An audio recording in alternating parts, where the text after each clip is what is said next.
morning once again, distinguished ladies and gentlemen. Good morning. It's my joy and pleasure to welcome you to University of Lagos. And it is our 50th convocation ceremony. This lecture starts the ceremonies, and it's my pleasure once again to welcome you. For a bit of housekeeping, there are 10 exits in this auditorium. There are 6 right behind you, and there are 4 on the stage. We pray and hope there will be no emergencies. But if you need any healthcare service, please speak with any usher, or there is a nurse right at the back. And once again, I want to welcome you. But already seated with us, distinguished ladies and gentlemen, this morning is the Minister of Niger Delta Affairs, Pastor Dr. Useni Uguru Useni. Please give him a round of applause. Welcome, sir. Thank you very much, sir. Also, the Corps Marshal of the Federal Road Safety Corps, represented by Assistant Corps Commander Hawa T. Olowo Kere, Unit Commander, FRSC, Lagos Island Command, is already here with us. Please give him a round of applause.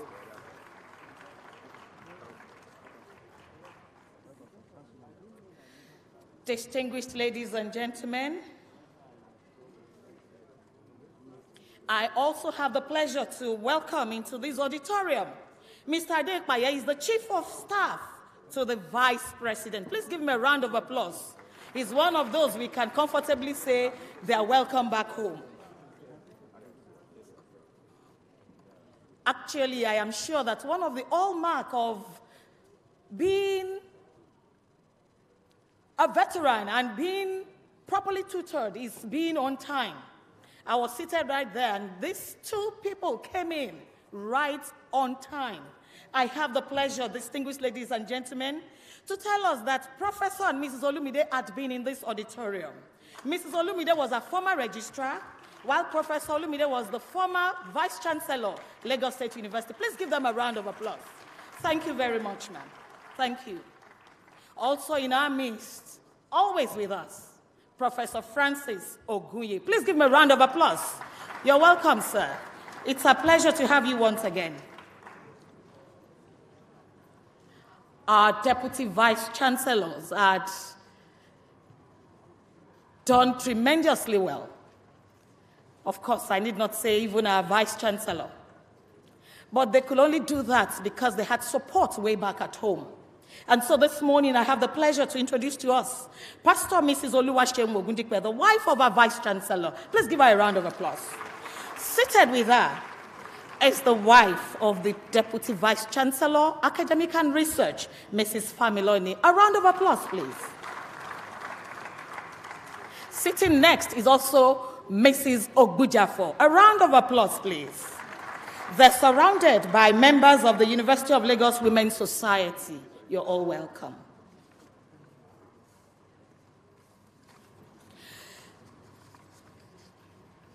The president of our university alumni and a member of Council of University of Lagos walked in just now.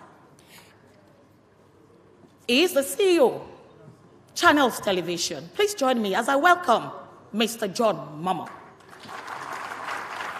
President, University of Lagos Alumni Worldwide.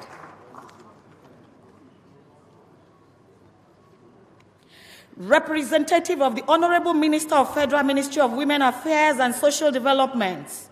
Please join me as I welcome Mr. Mohammed Shuaib Afegbua. A round of applause for him, please. Thank you very much, sir.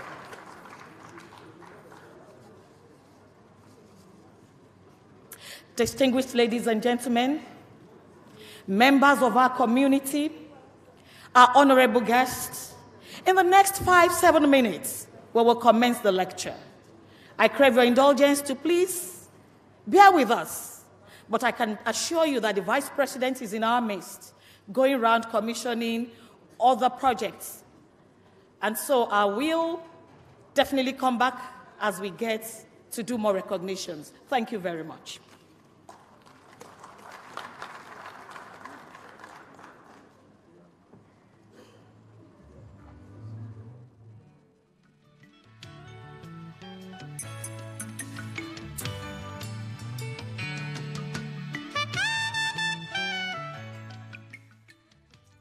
Good afternoon. This is the 2007-2018 Convocation Ceremonies of the University of Lagos.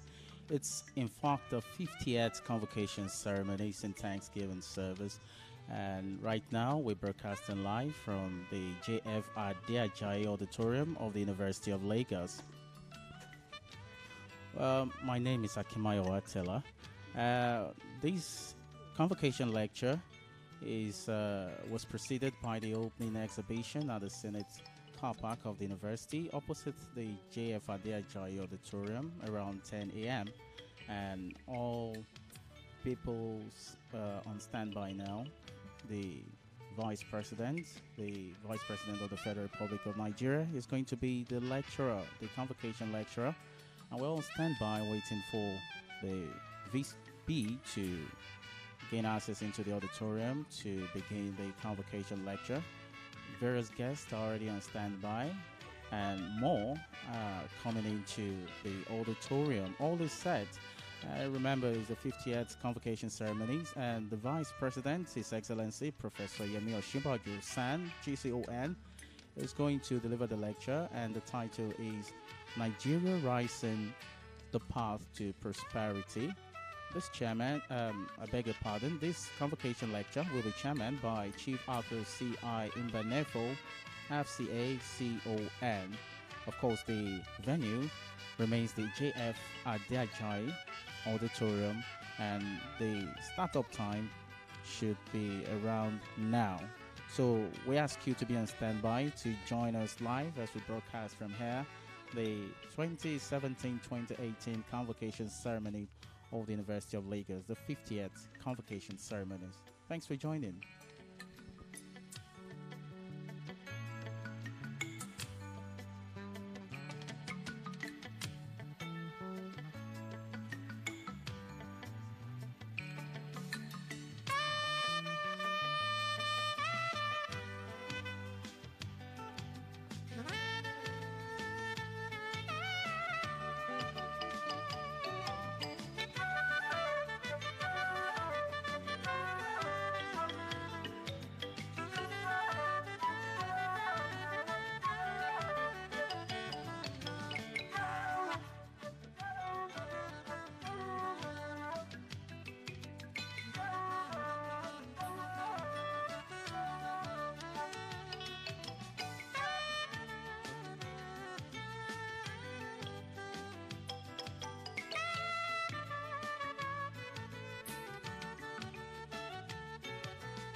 Distinguished ladies and gentlemen, we want to welcome the Consul General of People's Republic of China, Mr. Guan Junqi. You're welcome, sir. We also want to welcome the representative of NAFDAC, Dr. Adegoke. Please sit comfortably where you are.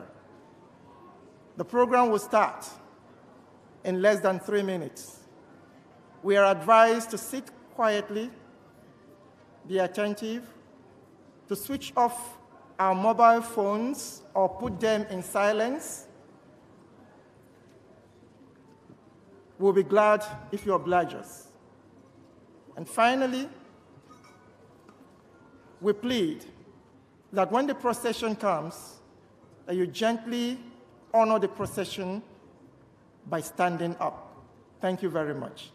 You're welcome, everybody.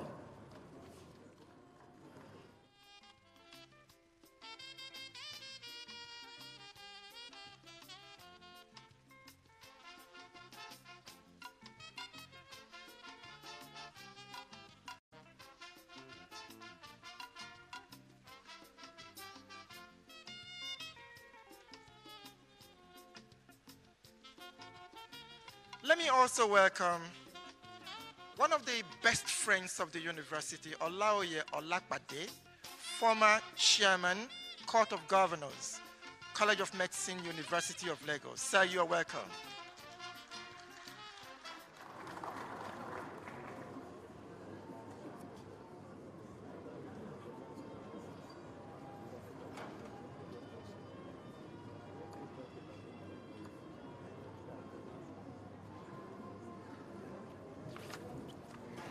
Distinguished ladies and gentlemen, also with us here are members of the Council of University of Lagos. Permit me to recognize once again Dr. John Momo. A round of applause for him, please. I recognize warmly Reverend Yomi Kasali. Please give him a round of applause. Dr. Bayo Adaralegbe is also with us. Please, a round of applause for him. Miss Anne Haruna is also in the house. A round of applause, please. Permit me to also recognize Professor Edi Omoleinwa, Professor Boniface Oye Adeniran, Professor L.O.C. Chukwu, Professor Shoyombo is also with us. Last but not the least, let me recognize Professor Bola Obo. Thank you very much. I Also warmly want to recognize the presence of Professor Funsho Akere in our midst. He is the former Vice Chancellor at Adekunle Ajasin University, Akungba. Please give me a round of applause. Thank you very much, sir. The MD of Wema Bank PLC is also an alumni of this university. Mr. Ademola Adebise is in the house. Please, a round of applause for him.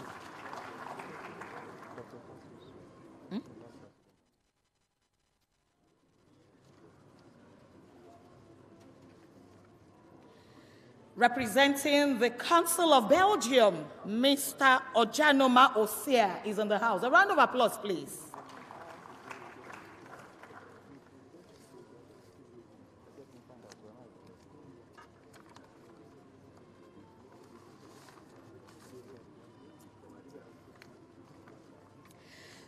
Like we said, distinguished ladies and gentlemen, we crave your indulgence. We will start shortly. Thank you.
We're still broadcasting live from the University of Lagos from the JF Adeajayi Auditorium. It's the 50th convocation ceremonies of the university. And of course, today we'll be having the Convocation Lecture by His Excellency Professor Yemi Osinbajo, SAN GCON, Vice President, Federal Republic of Nigeria. And the theme is Nigeria Rising, the Path to Prosperity. And in a very short while, we'll have the procession, the Vice President, and others are set to do. As I welcome Professor Ralph Akinfeleye. I also have the pleasure to recognize in our midst the presence of Professor Niyi Okedele, former Dean, Faculty of Environmental Sciences. Distinguished ladies and gentlemen, it is our convocation lecture. But without the department's convocation cannot take place. So this morning, please a round of applause for everyone who had contributed into making sure that our students graduate. Right from the dean to the heads of department, to those who are in the admin, to all the lecturers, please give us a round of applause. We deserve it. I want to say a big thank you.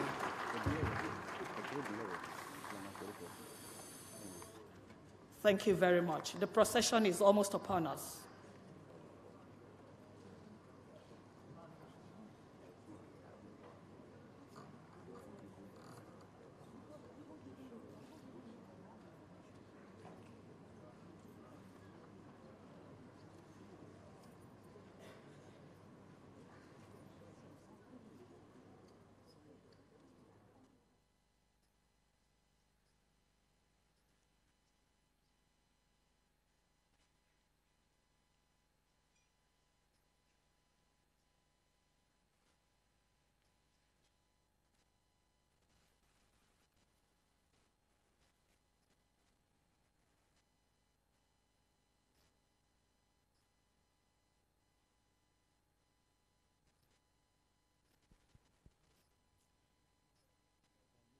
Still on the convocation matter, the procession is about now.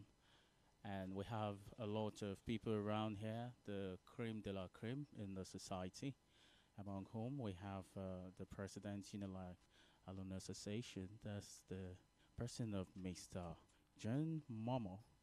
We have the Consul General of the People's Republic of China and the Chief of Staff of the Vice President of the Federal Republic of Nigeria.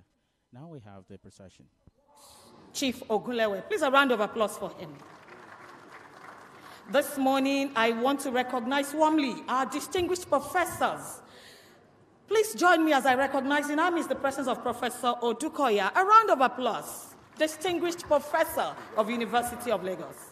Also, I recognize distinguished Professor Mrs. Cecilia Iguilo. A round of applause for her, please.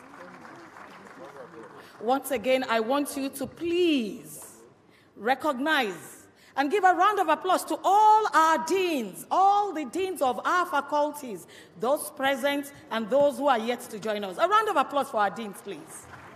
All the directors, all those who made today and this ceremony possible. We say a big thank you.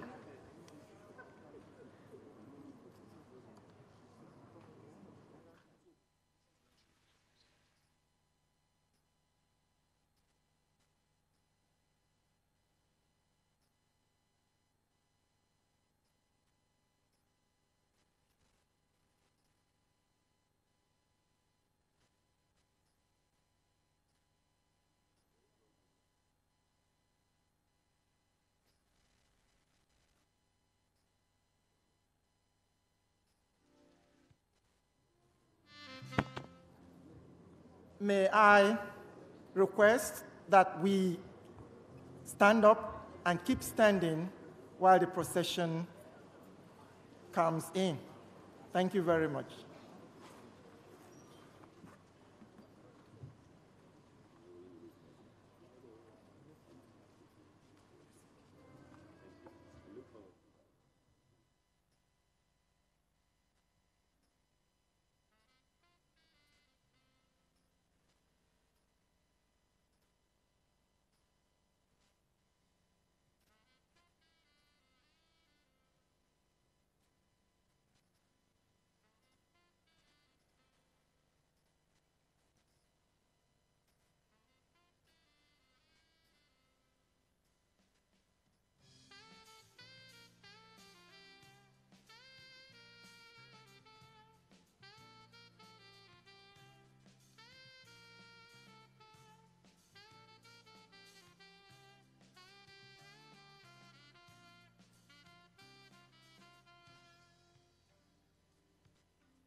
by having the procession.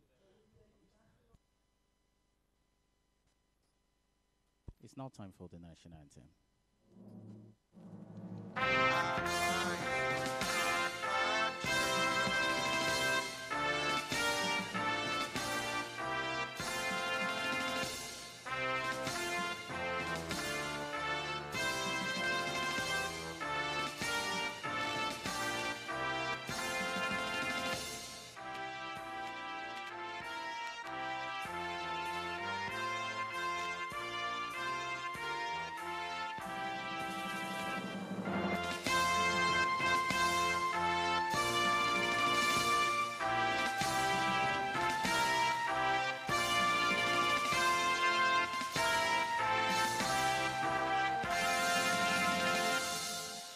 Permit me, while we are still standing, may we also take the opening prayer.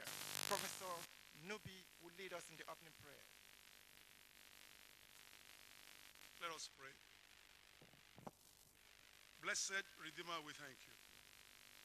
King of kings, Lord of lords, the mighty one of Israel, we give glory to your name. We thank you for our great country, Nigeria. We thank you for the life of our Vice President, the lecturer of today.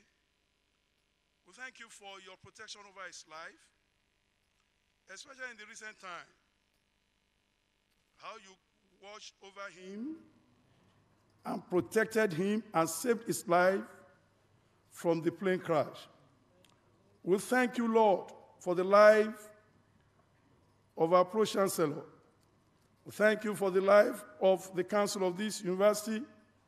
We thank you for the life of the Vice Chancellor. We thank you, Lord, for men and women you've been using to build this university and the nation at large. We thank you for this 58th convocation ceremony of the University of Lagos, the great institution that you have used to build men and women, including the guest lecturer of today, the Pro-Chancellor and the Vice-Chancellor. We thank you for your kindness to us as a university. May our thanksgiving be accepted in Jesus' name. Amen. We commit this lecture unto you, being the commencement of this one-week anniversary celebration, convocation ceremony. We pray that you, in your infinite mercy, you will take control in Jesus' name. At the end of this week, may we look back as university community and as a nation and have cause to give glory to your holy name. This is our prayer. Grant it unto us, Lord, for in Jesus' precious name we have prayed. Amen. May I ask our audience to please be seated. And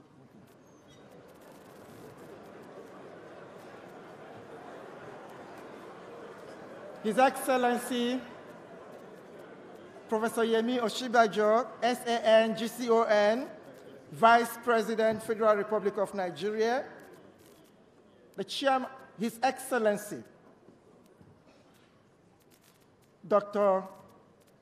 Kayode Fayemi, the State Governor of Ekiti State, the Chairman of today's occasion, Chief Ato Mbanefo, the Chairman, Pro-Chancellor, and Chairman of our Governing Council, Dr. Wale Babalakin, SAN, the Vice Chancellor, University of Lagos, Professor Oluwaton Yogundipe, FAS, the Deputy Vice Chancellor, Management Services, Professor Ben Ogojafor, FAB, the Deputy Vice Chancellor, Development Services, Professor Ogunshola, FAS, the Deputy Vice Chancellor, Academics and Research, Professor Oluwole Familoni, FAS, the Registrar, University of Lagos and Secretary to Council of the University, Oladejo Aziz Esquire, and all members of the University of Lagos Governing Council here present, the Bursar University of Lagos, Mr. Leko Lawal, the librarian of the University of Lagos, Dr. Yetunde Zayed, our brand new librarian, welcome. all visiting vice-chancellors here present and all former vice-chancellors of University of Lagos. I see Professor Ibi Dakobe. You're welcome, sir. Members of the Federal Executive Council here present. Let me specifically recognize Pastor Dr. Useni Oguru Useni, Minister, Niger Delta Affairs. You're welcome, sir. Members of the legislature at the state level and at the federal level that are here present, you're welcome. Their lordship, both spiritual and temporal, we welcome you. Provosts and Dean of Faculties of the University of Lagos, members of the Senate of the University of Lagos, heads of department and other units in the University of Lagos, heads of federal government and state government ministries, departments and agencies that are here present, members of the diplomatic corps, you're welcome, friends of the University of Lagos, parents, members of the Parents Forum, University of Lagos, members of the University of Lagos Women's Society that are here present, graduating students and their invitees, other students that are here present, gentlemen of the press, great Akokites, great Akokites, greatest of the greatest Akokites. You're all welcome to today's. The purpose of this gathering is for us to observe our usual tradition, the Convocation Lecture, and the Convocation Lecture will now begin. May I hand over to the chairman of today's occasion, but before then, permit me to call on the Vice Chancellor for the opening address. Welcome address.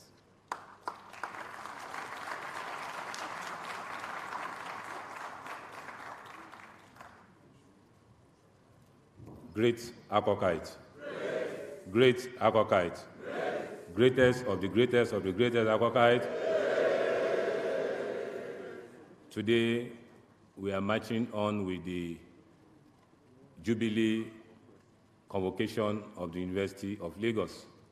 So I recognize in our midst this morning the Vice President of the Federal Republic of Nigeria in respect of, I wanted to say pastor, sorry. Professor Yemi Oshibajo, SAN. In order of protocol, the chairman of this special occasion, Chief Ato Mbanefo, former Pro-Chancellor of the University of Lagos about 35 years ago.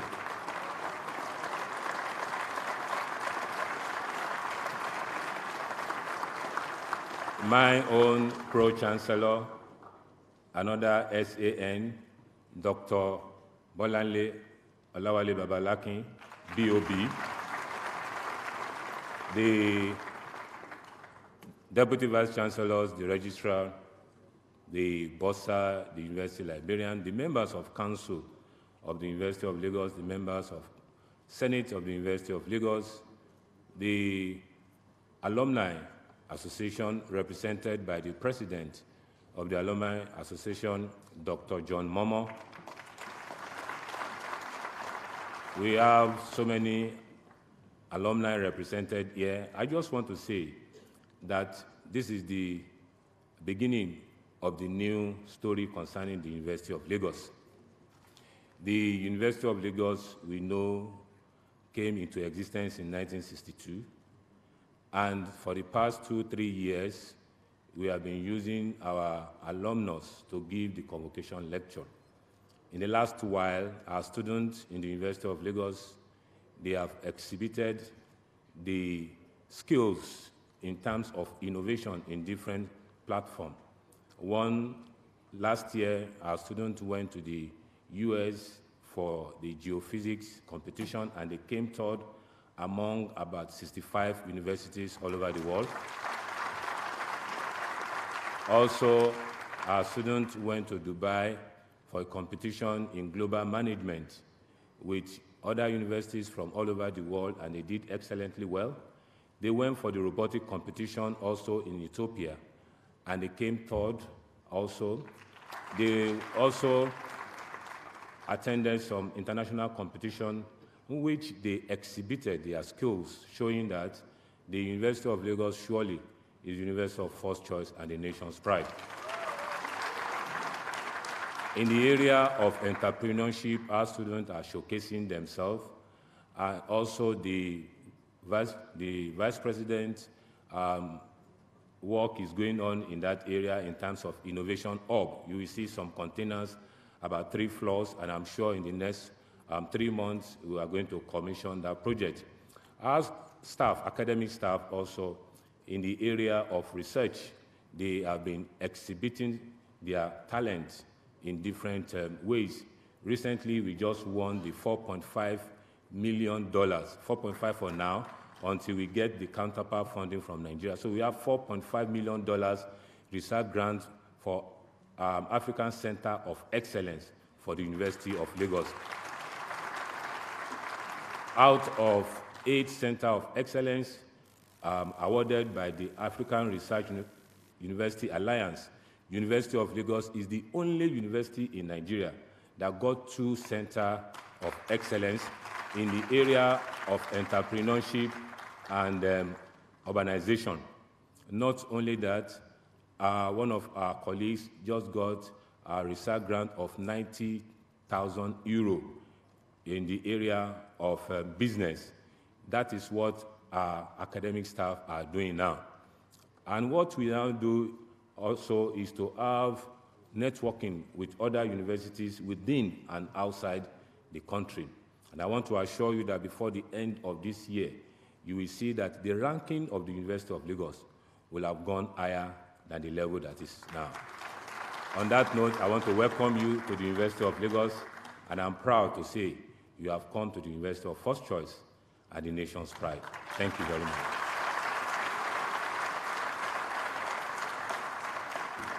Please, a round of applause for our Vice Chancellor. Mr. Vice Chancellor, sir, thank you very much. Before I am delisted from the list of Alumni Association, Dr. John Momo, sir, you're welcome. Can you clap for me? I am an alumnus, and I couldn't have forgotten that. I also want to welcome the Executive Secretary of TED Fund, who incidentally is also my friend and an old colleague, Professor Bogoro. You're welcome, sir.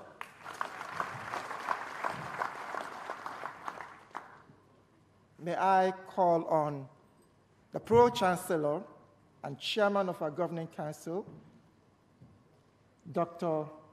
Wale Babalakin, to give us a welcome address. Please, a round of applause for our Chairman of our Council. You're welcome, sir.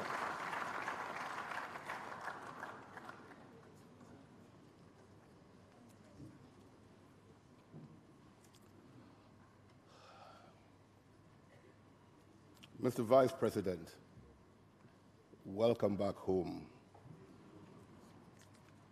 The chairman of the occasion, Professor Arthur Mbanefo,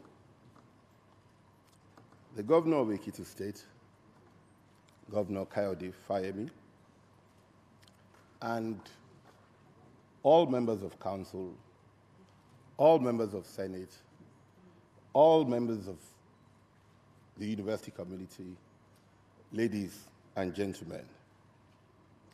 I know we're about to have a most engaging lecture, so my role is very brief to welcome you. I have chosen a theme today for this welcome, which is that academics must return to the academia. Academics must return to the academia. Let me explain first, because I was queried as I was coming in, why was I wearing a different gown? I was wearing it for 2 reasons.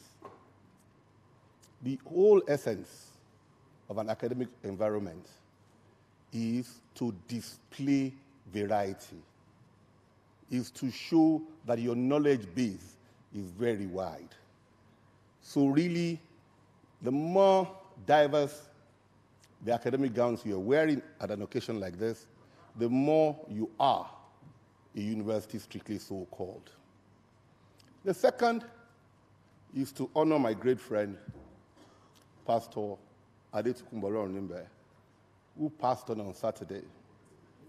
As students here between 78 and 81, our major hobby during convocation was to sit around to see the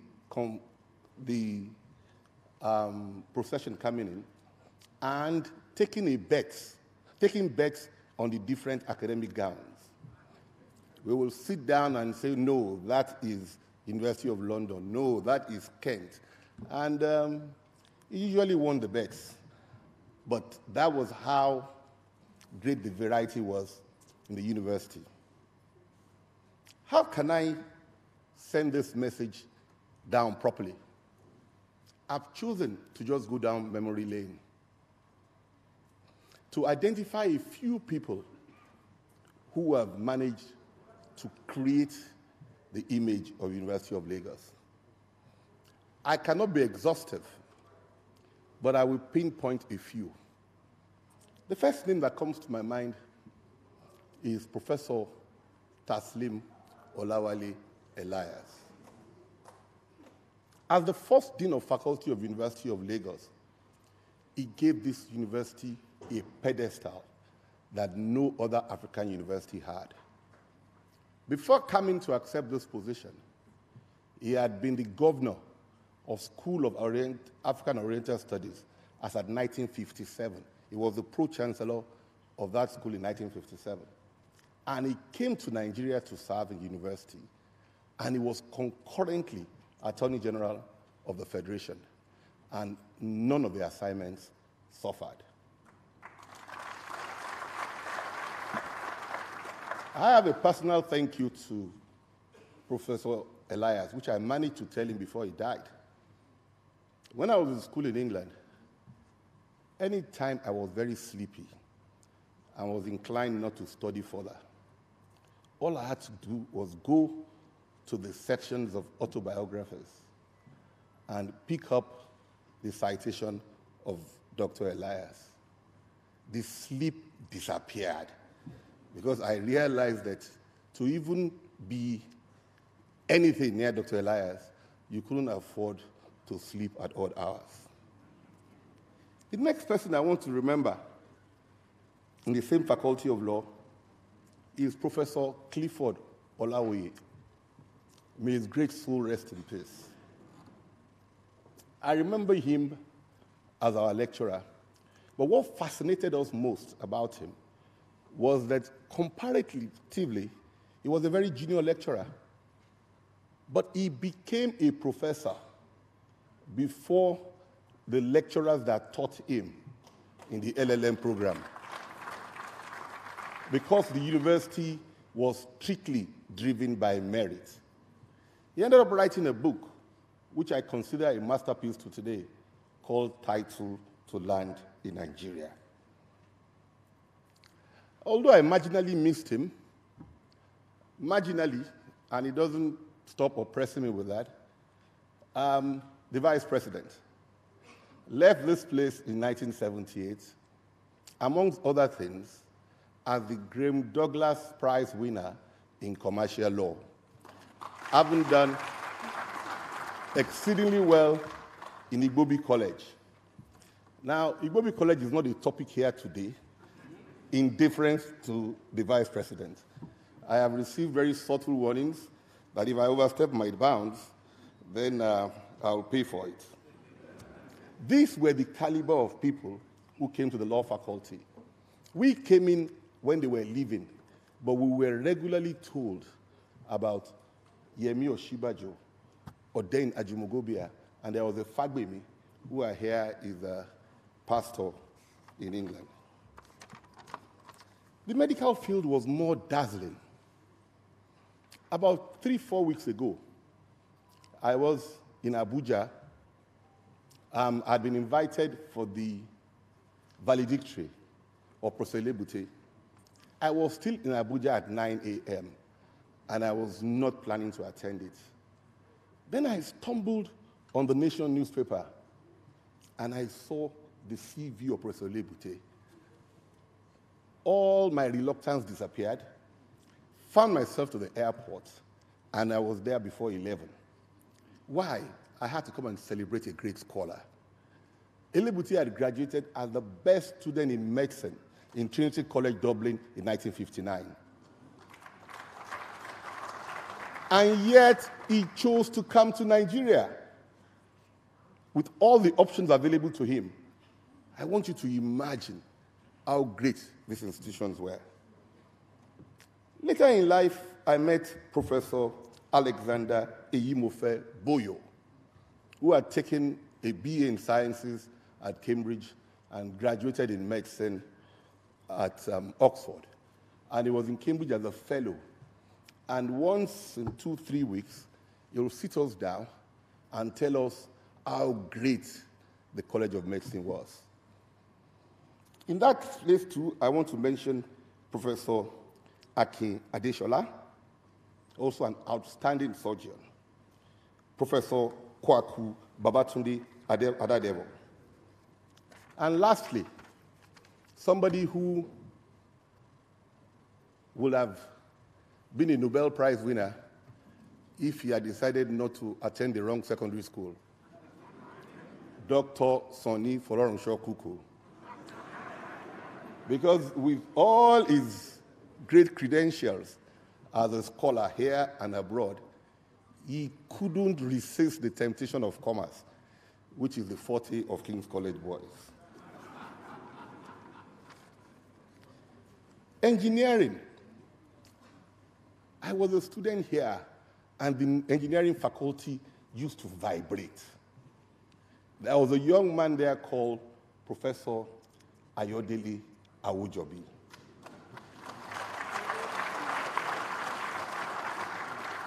Professor Ayodele Oluwatumininu Awujobi has been described variously as a genius. Having taken the best degrees you could imagine, he took a Doctor of Science by exams from University of London at 37. University of Lagos was so vibrant. I was in law, but I knew so much about Awujobi. And I remember one day going to the bookshop and buying a book of Awujobi, which he had written. And I saw the comments of Imperial College London. The professor said, Ayodele Awujobi has broken new grounds in the area of vibration. And he regularly vibrated this campus. The two greatest gatherings I've seen in this campus, if not in life, was during Ayodele Awujobi birthday lectures. There was a year he had Obafemi Awolowo here. There was a year he had Aminu Kano here. This was how great this environment was. When I leave, unfortunately, Professor Awujobi died at a tender age of 47, but with great mark. I always compare him to F.E. Smith, QC, the first Lord Birkenhead. They achieved so much that it was impossible to stay around. The next person in this category is Professor V.O.S. Olunloyo Voso.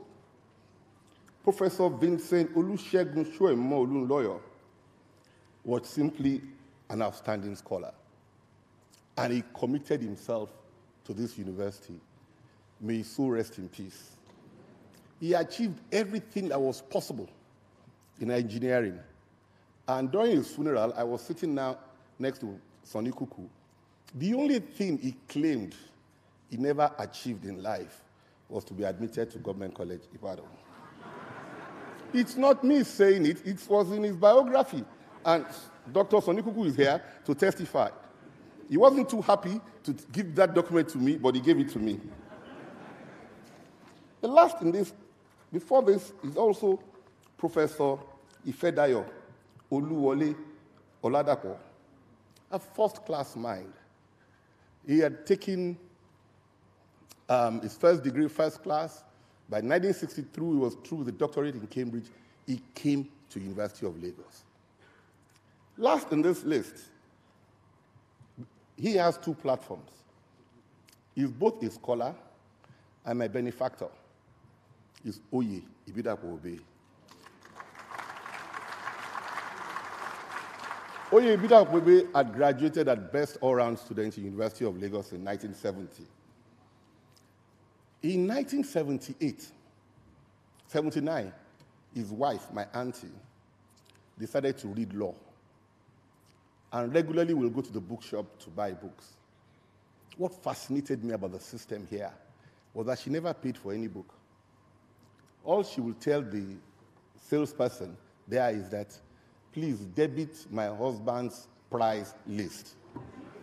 He had so many prices domiciled in the bookshop that his wife was able to buy law books years after. That was the society I knew as the University of Lagos. I've gone to this extent to remind all of us that only academics should find themselves in the academia. We must create an environment that will attract the best scholars to this environment. We must put an end to those who come here because they have no other option. This is a citadel of learning, and we must achieve it. It's going to be tough. There will be resistance. There will be problems, but that is the only way out. I bow and I say, welcome.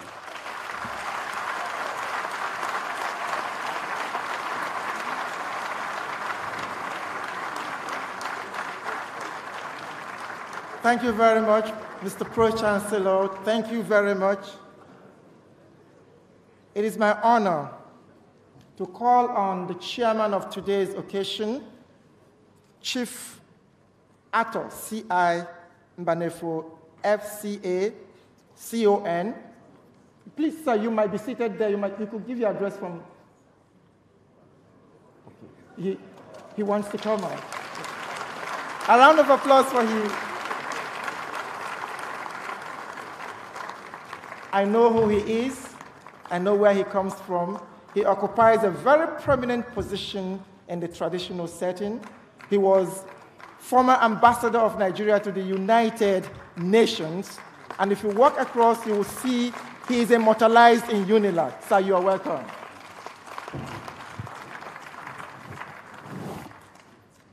Thank you very much. I'll try and be brief, not like the Pro-Chancellor. He's young, he's coming. Your Excellency, Professor Yemi Oshibajo, SAN, GCON, Vice President, Federal Republic of Nigeria.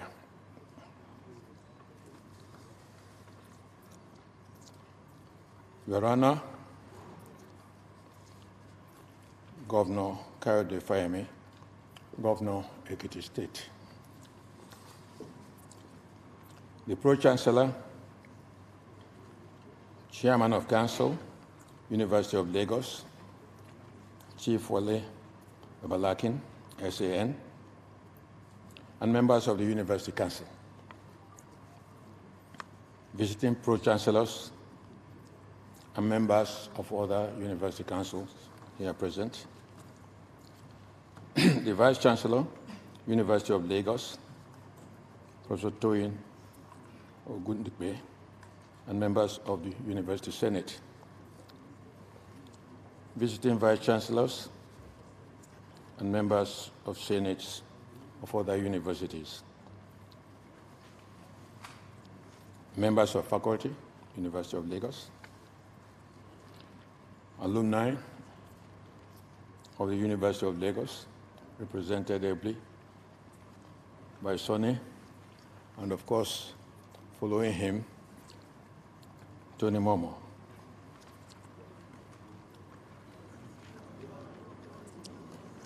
The Akokites, students of the University of Lagos, and the university community, distinguished invited guests, ladies and gentlemen.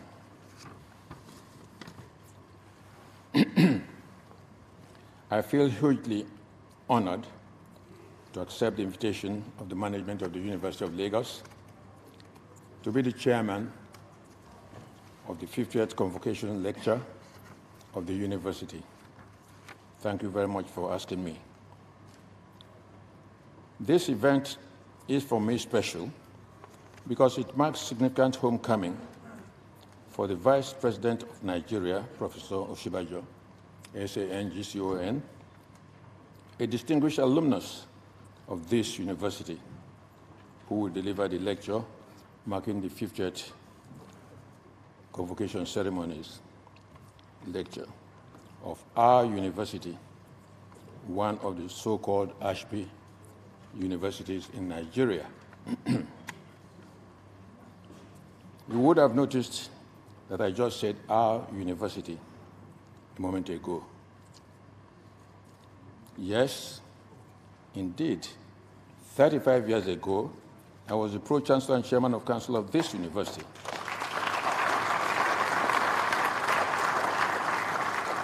And I proudly served for 2 years, from 1984 up to the beginning of 1986, when I was moved to the University of Ife, now Obafemi Awolowo University, in the same position. In 1990, I was moved from Ife to the Ahmadu Bello University, Zaria, where I served in the same capacity until 1993.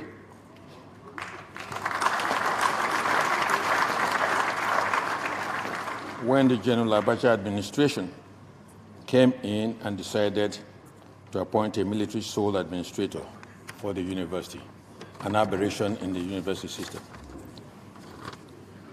In 2013, in this very hall, this university conferred on me a Doctor of Science degree honoris causa. At the university, at the 50th anniversary of the founding of the university. This honor naturally made me an honorary alumnus of this university. Speaking on behalf of the distinguished lecturer and myself, I say this is a happy homecoming for us and also a reunion with many friends and contemporaries here present.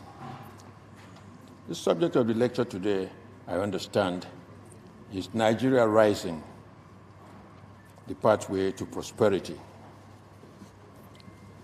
This is indeed a most appropriate and timely subject, and we cannot have a more appropriate personality than the serving Vice President, Federal Republic of Nigeria, Professor Yemi Osinbajo, SANGCON, a distinguished alumnus of this university, as the lecturer. Often in Nigeria, it will be a former this or ex that will deliver a lecture of such sensitivity and currency. In this context, we must consider ourselves privileged to have a serving vice president to discuss such a current and politically sensitive subject. Usually, in economics, when we discuss prosperity, we are talking of the condition in which the citizens of a nation are gainfully employed, producing valuable goods and services. Under this condition, a society and its citizens are said to prosper because jobs are central to the economic development of a nation. The opposite of prosperity is, of course, poverty. When the condition described above is reversed, and there is high and rising unemployment rate, with low job growth, a country automatically slides into poverty. Regrettably, the unemployment rate in Nigeria has been growing negatively, to the extent that by the third quarter of 2018, 20.9 million Nigerians were estimated to be unemployed and 18.2 underemployed. This means that at the end of last year, 2018, a total of 39.1 million Nigerians out of an estimated labor force of 90.4 million are unemployed is the youth, which is estimated to be about 45% of the population of the country. Youth unemployment rose dramatically in the second quarter of 2018 from 13.4 in 2017 to 38%. This seeming aberration was, however, reduced slightly at the end of the year to 36.5%. This unsavory growth would appear to have started in 2015, following the economic recession the country suffered, and of course, the huge uncontrolled population growth. There is, in addition, a frightening rapid growth of graduate unemployment and the overall rise in the extreme levels of poverty in the country, which pose their own challenges. The Manufacturers Association of Nigeria, MAN, reported in 2016 that 272 manufacturing plants were closed across the country and no new plants. The Starting Graduates Report for 2016 stated that between 2.5 and 3 million young Nigerian graduates are entering the labor market every year. If we add to these numbers education, we would be talking of a total figure of not less than 9 million youths entering the labor market every year. This is the statistics from the National Bureau of Statistics estimates in 2015, so it's not manufactured by me. Even with these large numbers, employers in Nigeria complain continuously that most graduates produced by the various tertiary institutions in the country are unemployable. I'm happy that the Pro-Chancellor is calling attention to those who are very, very employable, who are no longer with us. We want the present. This obviously is because there is no matching of the national education policy to the national economic development policy and plans. The production of unemployable graduates in any country, is a time bomb. The collapse of education is the collapse of a nation. It only requires lowering the quality of education and allowing cheating in the examinations by the students to destroy a nation. Patients die in the hands of such doctors, buildings collapse in the hands of such engineers, money is lost in the hands of such economists and accountants. Humanity dies in the hands of such religious scholars. Justice is lost in the hands of such lawyers and judges. Governance is lost at the hands of legislators, etc. General Abacha's administration in 1996 sought advice on the way to prosperity from all-embracing national committee he set up, named Vision 2010. The recommendations of the committee were received with great enthusiasm, but the administration that came in 1999, after the military, jettisoned them without justification. They replaced the recommendations with the half-hearted needs and seeds, otherwise known as Vision 2020, which actually was dead on arrival.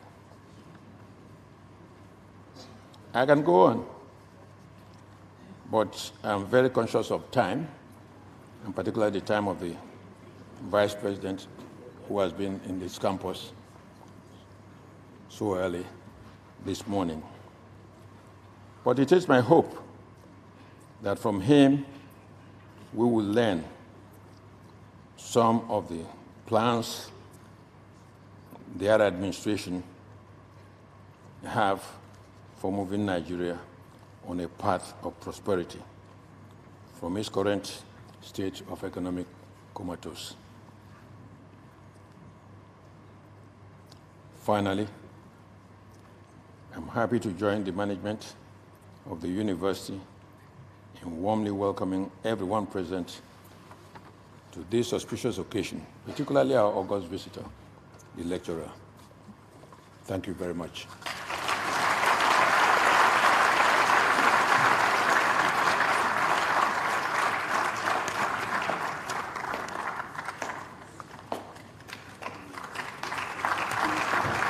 Thank you very much, sir. I think we can do better. Thank you, sir. Thank you very much, sir.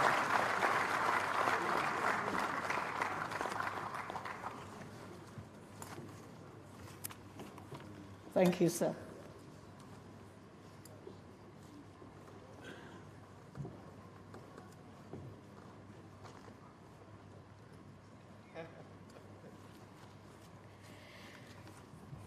Thank you very much. Distinguished ladies and gentlemen, at this point, permit me to call on the Registrar and the Secretary to Council of University of Lagos, Mr. Oladejo Aziz, to please come to the podium.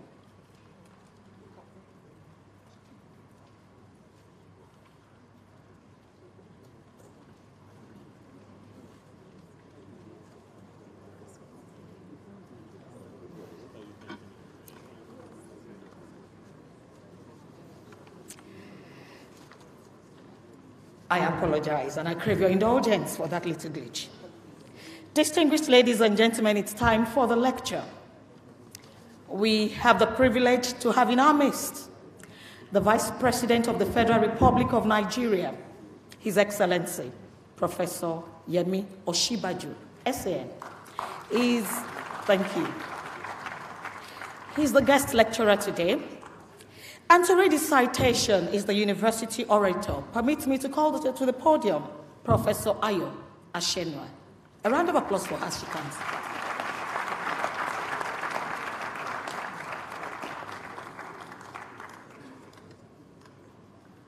The chairman of today's occasion, Chief Mbanefo, with your permission, may I invite His Excellency, the Vice President,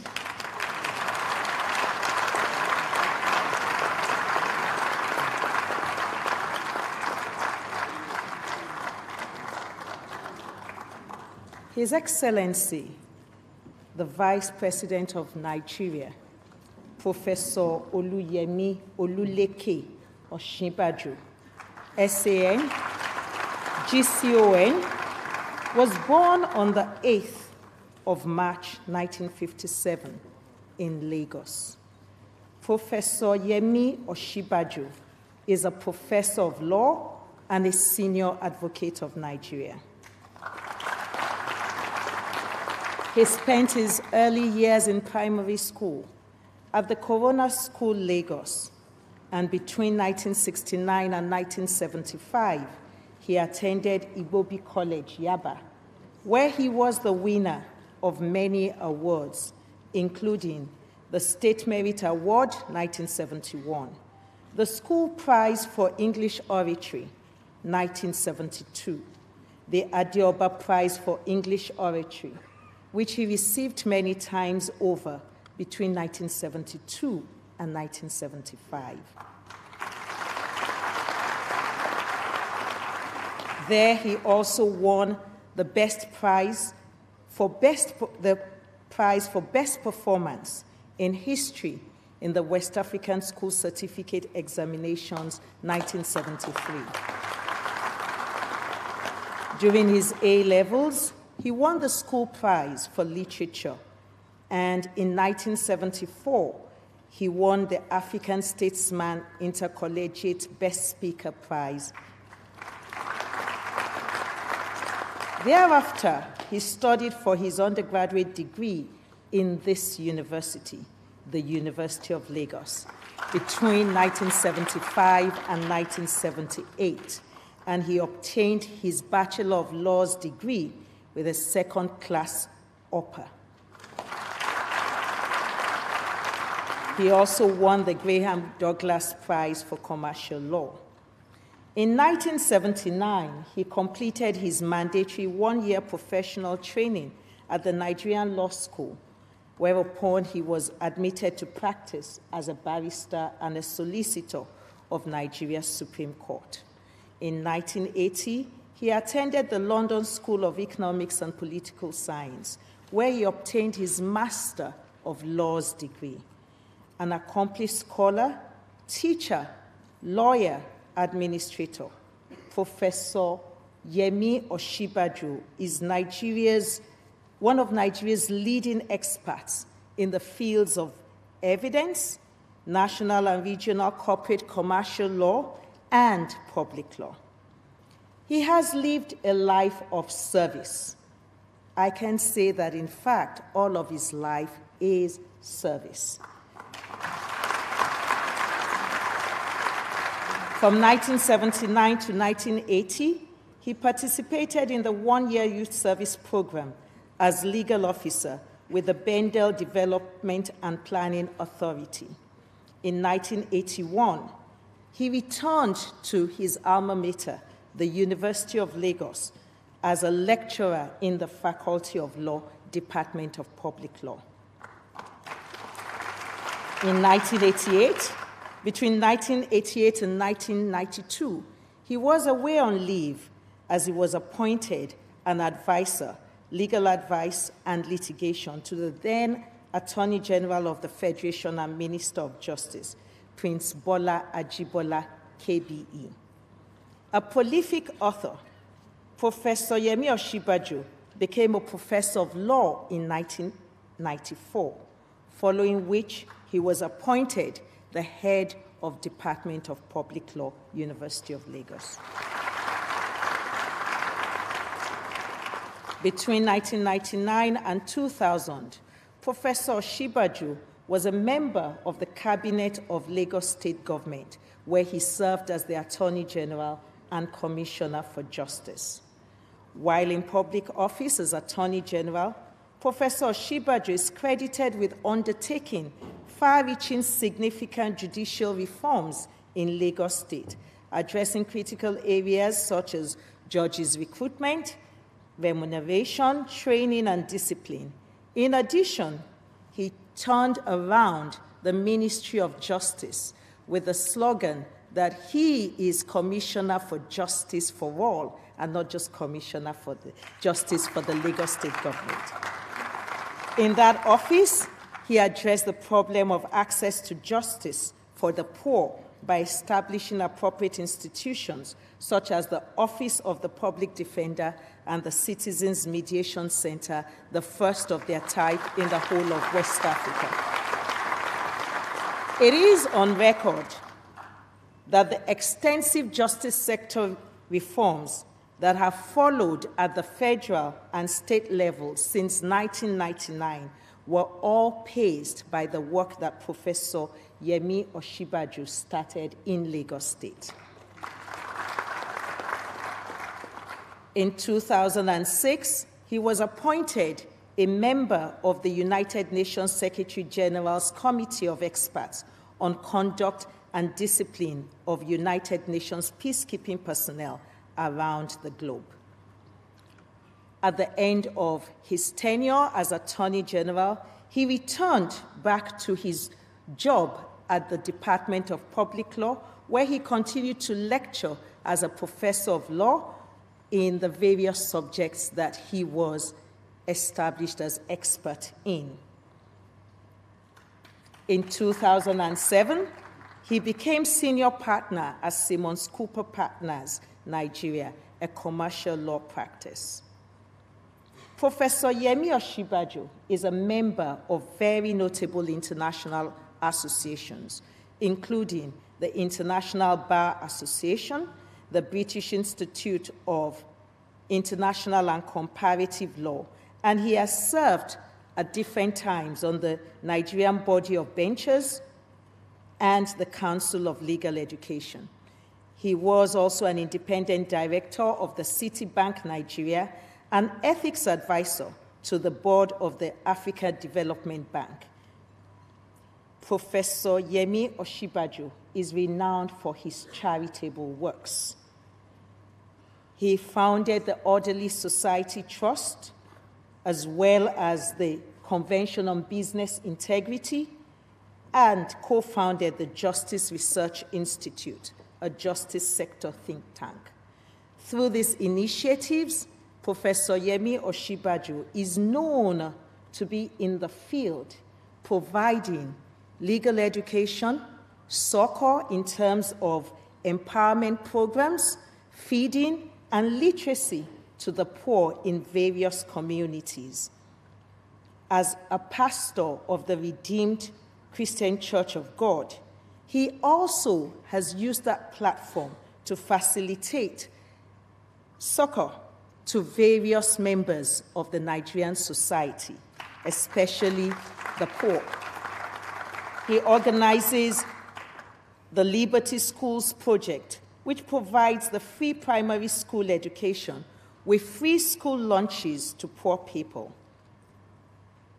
This project has sites in poor communities in Lagos State, including Obanikowo, Ikota, and Makoko. I would say that there is probably no better person to deliver the 50th Convocation Lecture of this great university on the topic, Nigeria Rising, the Path to Prosperity, given his lifetime commitment to ensuring that at the macro level and the micro level, we actually have the lifting of people from poverty into prosperity. Professor Yemi Osinbajo is married to Mrs. Oludolapo Osinbajo ní Soyode, the granddaughter of the late sage and statesman Chief Obafemi Awolowo. They are blessed with children. Mr. Chairman, sir, I present to you the Convocation Lecturer for the 50th Convocation of the University of Lagos, a great alumnus of this faculty, and indeed part of this faculty, one who was part of the faculty indeed. I present Professor Oluyemi Oluleke Osinbajo, the Vice President of Nigeria.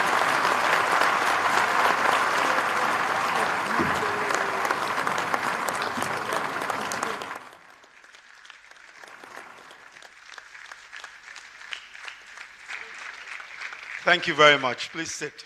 Thank you.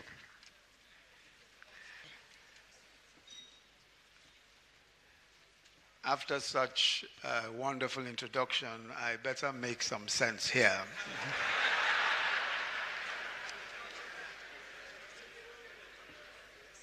The chairman of the occasion, Ambassador Anthem Banefo, the Pro-Chancellor of the University of Lagos, Dr. Wale Babalaki, the Vice-Chancellor of the University of Lagos, Professor Oluwatoyin Ogundipe, His Excellency the Governor of Ekiti State, Dr. Kayode Fayemi, the Honorable Minister for Niger Delta Affairs, Mr. Osani Uguru Usani, the Chairman of the University of Lagos Alumni Association, Mr. John Momo, heads of federal government agencies and parastatals present, especially the Secretary of TED Fund, Professor Sulaiman Bogoro, the very distinguished academic community of the University of Lagos and other universities present, distinguished guests, great Akokites, greatest of the greatest of the greatest of the greatest. Ladies and gentlemen, permit me to express my very deep appreciation to the Governing Council and Senate of the University of Lagos for this honor of the invitation to deliver the Convocation Lecture at the 50th anniversary of our university. We must, of course, congratulate the university, its management, its staff, students, and alumni on this special season of the celebration of our Golden Jubilee. The university has, in the past 50 years, become undoubtedly the premier institution of higher education in Nigeria.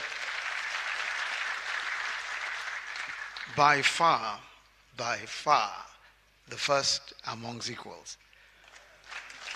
For this, we owe a debt of gratitude to the excellent academics, the administrators, students whose talents and innovation and commitment to learning through the years have put this place on the enviable pedestal on which it stands today. Being here for me is doubly pleasurable. Aside from the privilege of being invited to speak at this historic ceremony, it is also, as you've heard, a homecoming for me. I graduated here in 1975 and I was engaged as a lecturer in the Faculty of Law in November 1981, about 38 years or so ago. It was here that my worldview was birthed and honed. My positions on public and social justice, my skepticism about some of the purest and allegedly sacrosanct economic ideologies, my belief that the dynamism and the immeasurable potential of humankind informs that the most crucial pillar of government's economic policies must be on how to improve the quality of human resources. I suspect that the choice of the subject of this lecture, Nigeria Rising, the Path to Prosperity, was informed by the curiosity of the university about what to expect from the Buhari administration in the next 4 years, or what is the meaning of that expression that for some is cryptic, the next level. I will speak to this in several parts and convince you that it was not just an electioneering slogan. Perhaps I may begin by affirming the belief of the Buhari administration that Nigeria's prosperity means a decent existence for all. Second, that prosperity so defined will be attained if we're able to address the issues of extreme poverty, productivity, corruption, the rule of law, the deficiencies in the quality of human resources caused by poor education and healthcare. The last point is possibly the most fundamental: how to ensure that we maximize the potential of the abundant human resources that we have. This implies that we must have a robust enough healthcare system that ensures that the average person is in good health, an educational system that guarantees education capable of preparing children for the opportunities and challenges of a knowledge economy, a thriving private sector which leads the economic activities of the country, supported by a business-friendly environment, a system of wealth creation, especially wealth creation options and safety nets capable of taking millions out of poverty and providing for those who cannot work. The wealth creation options must include access to cheap credit for smallholder farmers, for traders and artisans. The safety nets must include government-created schemes for the unemployed and cash transfers for the poorest and the most vulnerable. In planning the path to prosperity, we also took into account, and I speak now about our plans, especially in the Economic Recovery and Growth Plan, we took into account the age-old weaknesses of the Nigerian economy and the illusion of prosperity that frequently distorts our understanding of the actual fragility of our economy. First is the focus on GDP growth figures without a clear understanding of the underlying dynamic. 60% of GDP growth is dependent on oil revenues. 60% of the GDP figures that we see is actually dependent on oil revenues. How? While the oil sector itself contributes just 8 to 12% of the total GDP, the non-oil sector contributes something in the range of 80 to 90% of GDP. However, between 50 and 53% of the non-oil sector is actually dependent on the fortunes of the oil sector. In other words, despite the fact that the oil sector contributes so little to GDP because it creates very few jobs, it actually controls the rest of the size of the GDP because everything practically depends on our revenues from oil. This means that our economy rests on a tripod where two of the three legs are dependent on highly volatile oil prices and production. Now, this shaky economic structure enabled Nigeria to keep growing as long as oil revenues and foreign reserves were high enough. And of course, we frequently celebrated this fragile growth structure. By the very nature of extractive industries, high oil revenues does not mean more jobs or even better human development indices. Jobs are only created where some value is added. So, for example, when we had the highest oil figures, the highest figures from oil revenues, the highest figures from oil production, we at the same time had the highest levels of poverty. At the same time, the highest levels of debt. At the same time, high levels of unemployment. Because the oil industry by itself, without adding value, does not create jobs and doesn't even create opportunities. So a thriving petrochemical industry, for example, would create jobs directly from oil and gas. The economy, our economy, had also been running on a consumption growth model, which is only advantageous if consumption is being met by domestic production of goods and services. However, our structure was based on consumption of large portions of imports. As long as there was plenty of oil-based foreign exchange in our reserves to import and fuel consumption, our economy kept growing in GDP terms, but few jobs were being created and more people were actually going into poverty. The majority of the affluent, those who are considered affluent in this economic scenario, are the professionals, the financial services intermediaries, banks and bank employees and directors, etc., contractors and others who are able to plug into the rent-seeking opportunities that are created when the biggest business is government-owned. And just to explain that very quickly, those who benefit when there is high oil revenues and there is no real productivity are essentially the service sector, and of course contractors and persons who can find themselves into any of the rent-seeking opportunities presented by high oil prices. Very few other people can profit. So the rich in that situation are persons who have the advantage of knowing people in government who can get contracts. Because government, of course, is always the biggest supplier the biggest supplier of the contracts and of all the opportunities. And that's why at a point in time, somebody commented that we were doing very well as an economy because on one occasion, 35 Nigerians flew in jets into Kenya for a particular ceremony in Kenya, because people had jets, because many people had jets. There was a suggestion, there was some impression created that indeed our country is an affluent country. But the truth of the matter is that underlying the jets, of course, is no productivity whatsoever, because the owners of the jets are friends of those in government. And you could not really tie the ownership of the jets and ownership of these kinds of luxury assets to any kind of productivity. The productive sector, the real manufacturers, the value-adding businesses have always been relatively few. The source of the income coming to this class of individuals, and I refer now to not the manufacturers but for the contractors, is from oil revenue. When oil revenues fall, not only does GDP growth fall, but this most affluent but unproductive sector suffers.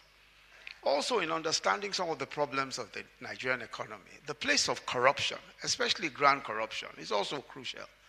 The same oil earnings, which are meant to develop infrastructure, to fund education and healthcare, end up in private pockets. The feeding frenzy is worse in times of high oil earnings.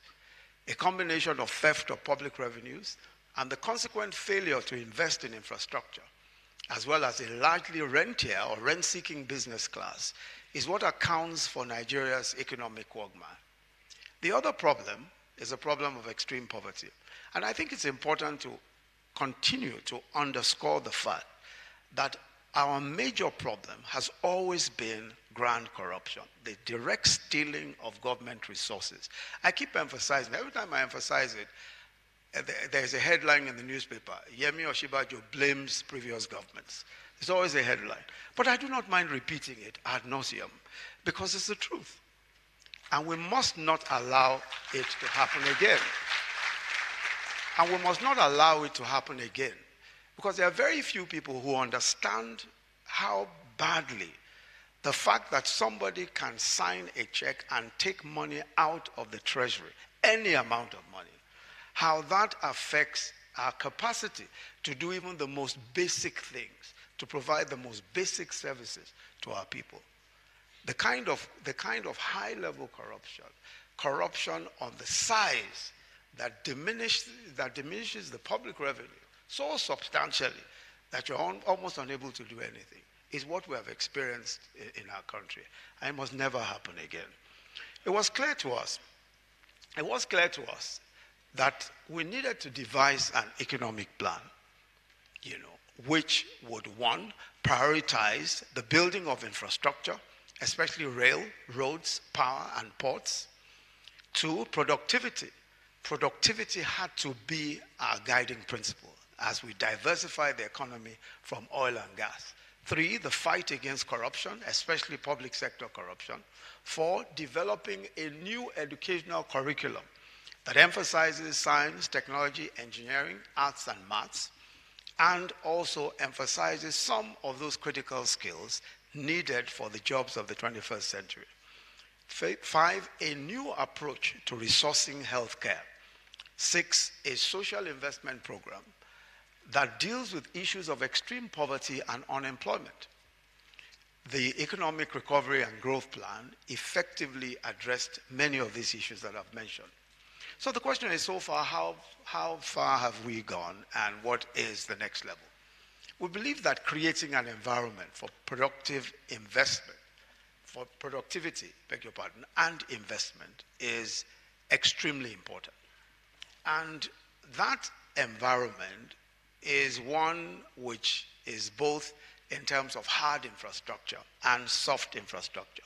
Soft infrastructure covers the whole gamut of the regulatory environment for business. Hard infrastructure is where we focus on economically strategic roads, rail, power, ports across the country. Roads and rails linking important commercial centers are prioritized. As of today, in 2 budget cycles, we have spent an aggregate of 2.7 trillion naira on capital, which is the highest ever in the history of the country. We have recently commissioned, and I'm sure many would have followed that, the Lagos-Abeokuta-Ibadan end of the new standard gauge Lagos-Kano Railway. That rail originates from the Apapa port, which means that very soon cargo will be moving from the ports by rail out to the hinterland, and of course out all the way to the north. This will significantly ameliorate the congestion that we're experiencing in the ports. Expanding the facilities of the ports was always going to be a very important issue. Our port has the capacity for 34 million metric tons of cargo, but today it does 86 million metric tons of cargo, several times higher than its capacity.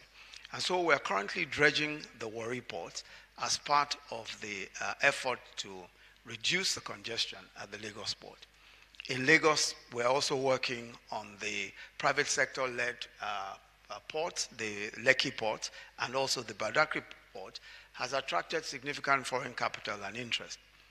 In Abuja, after almost 15 years, we've completed and commissioned the Abuja Light Rail project, starting from the airport to the city center. Similarly, we completed and commissioned the Abuja-Kaduna Railway. The Itakpe-Warri Railway has also been completed, linking the iron ore deposits to the Warri port. Here in the southwest of Nigeria, work is going on, as many would know, on the Lagos-Ibadan Expressway, the Lagos-Ota-Abeokuta Expressway, the Ikorodu-Shagamu Road, and the Ogbomoso-Ilorin Road. The contract for the Lagos Expressway, the Lagos-Badagry Expressway, was awarded about 2 months ago, and work should begin very shortly. On power, we've moved generation from 4,000 to 8,100 megawatts of power.